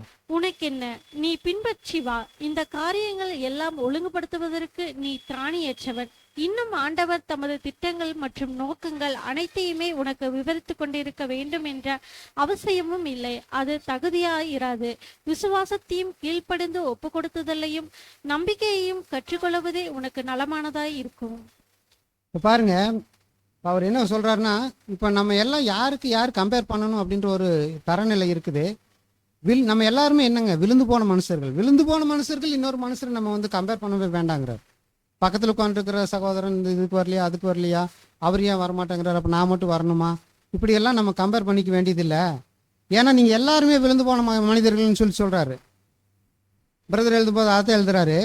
அப்போ நம்ம யாரை தான் கம்பேர் பண்ணணும் அப்படின்னா, இங்கே பாருங்க, அந்த இதை மட்டும் வாசிங்க, ரெட் லெட்டர் மட்டும் வாசிங்க. சக விழுந்து போன ஒரு மனிதனை நம்மை அளவிடுவதற்கான அல்லது ஒப்பிட்டு பார்ப்பதற்கான ஒரு தரநிலையாக வைத்து கொண்டோமேயானால் கிறிஸ்துவராகிய நாம் அந்த தரநிலை மிகவும் தரம் குறைந்ததாக இருக்கும். நமக்கென்று வைக்கப்பட்டுள்ள ஒரு தரநிலை உள்ளது. அது தேவனுடைய வார்த்தையினாலே காணப்படுகிறது. அது அவருடைய குமாரனாகிய இயேசுவின் முன் மாதிரியாய் காண்பிக்கப்பட்டுள்ளது. இயேசு பேதுருவிடத்தில் கூறியது போல, அதாவது மற்றவரை அல்ல, மாறாக என்னை பின்பற்றி வா என்பதே நமக்கான புத்திமதியும் கூட, நமக்கான பொறுப்பு கூட. என்னன்னு கேட்டிங்கன்னா, இப்போ நம்மலாம் எக்லீசியாவுக்கு வரோம்னா, நம்ம வர்றோம் என்னமோ அங்கிருந்து வரக்கூடிய சகோதரரை பேசக்கூடிய சகோதரரை பார்க்கறக்கு வரல, பக்கத்தில் இருக்கிற சகோதர சகோதரிகளை பார்க்கறக்கு வரல, அவங்கள தரநிலையோடு நம்ம ஒப்பிடுறதுக்கும் வரல. நம்ம யாரும் இல்லை, யாரையோடையும் நம்ம ஒப்பிடுறதுக்கு தகுதியும் இல்லை. நாம் தகுதியாக யாரையை பார்க்கணும் அப்படின்னா, கடைசியாக இதை வாசிங்க. கிறிஸ்து என்னும் உன்னத தரநிலையோடு நம்மை ஒப்பிட்டு பார்த்து தேவன் நம்மிடத்தில் எதிர்பார்க்கும் அந்த உன்னத சாயலடைய முழுமையாக முயற்சிப்போம். அவர் ஒருத்தர் தான், அவர் தான் நமக்கு முன்மாதிரி. அவர் மட்டும்தான் ஒப்பிட்டு பார்க்கணும். இப்போ இந்த ஆதார வசனத்தை வாசிங்க. பிலிப்பியர் 2:3 மனத்தாழ்மையினாலே ஒருவரில் ஒருவர் தங்களிலும் மேன்மையானவர்களாக எண்ண கடவீர்கள். என்னைக்கு தங்களை விட எனக்கு பக்கத்தில் இருக்கிறவங்க தான் மேன்மையானவங்க, நான் அவங்கள விட தாழ்ந்தவர் தான். என்னைக்கு நம்ம வந்து எனக்கு முன்னால் இருக்கிறவங்கள விட நான் தாழ்ந்தவன், எனக்கு பின்னால் இருக்கிறவங்கள விட நான் தாழ்ந்தவன் அப்படின்னு என்னைக்கு நமக்குள்ள ஒரு எண்ணம் வருதோ, அந்த கர்வம் இல்லாமல் சுத்த பரிசுத்தமான அன்பை நம்ம கொடுக்குறோமோ, எப்போ கொடுக்குறோமோ அப்போ நம்ம வந்து என்ன பண்ணுறோன்னா, நம்ம சபைக்கான 25% எலிஜிபிலிட்டியை நம்ம கன்ஃபார்ம் பண்ணிக்கிறோன்னு அர்த்தம். இல்லைன்னா நம்ம வந்து உட்கார்ந்தோன்னா இப்படி அக்கம் பக்கம் திரும்புகிறோம் அப்படின்னு சொன்னால் நாம் என்ன பண்ணுறோன்னா பொறாமையுள்ள கிறிஸ்தவர்களாக தான் இருக்கிறோம் அப்படின்றத நம்ம கன்ஃபார்ம் பண்ணிக்கலாம்.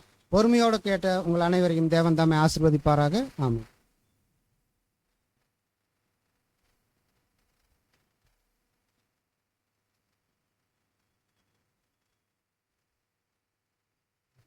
தேவன் இந்த நாளில் நம்மளை அழைத்து ஒரு அற்புதமான பாடத்தை தந்திருக்கிறார்.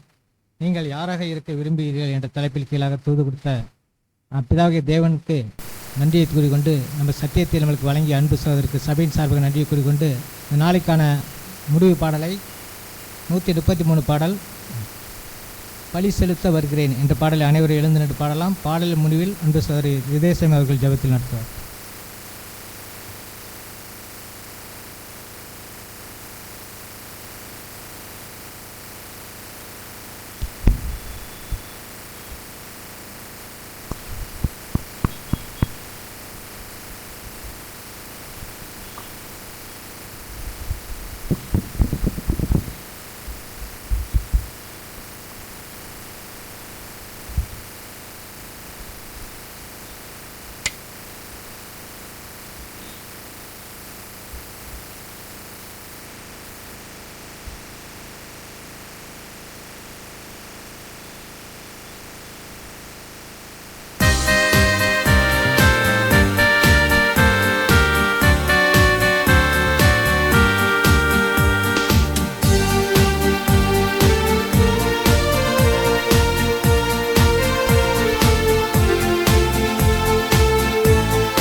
ஜெபம் செய்வோம்.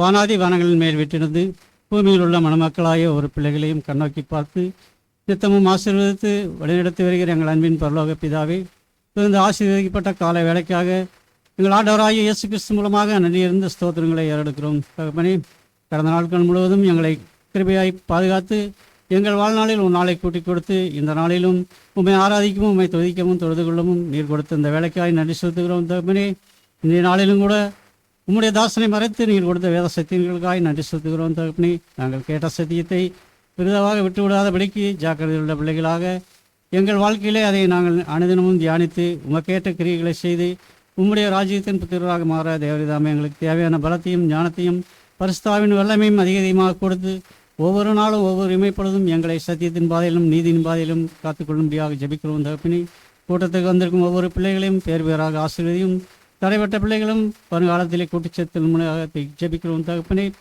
இம்மட்டும் உம்முடைய தெய்வீக பிரசனம் எங்களை ஆட்கொண்டு வழிநடத்துவது போல வரும் நாட்களிலும் கூட உம்முடைய பிரசனம் எங்களை காத்துக்கொண்டு வழிநடத்தும்படியாக எங்கள் ஆண்டவராகிய இயேசு கிறிஸ்து மூலம் இந்த சிறிய ஜெபத்தை ஏறெடுக்கிறோம். எங்கள் ஜீவனுள்ள நல்ல பிதாவே.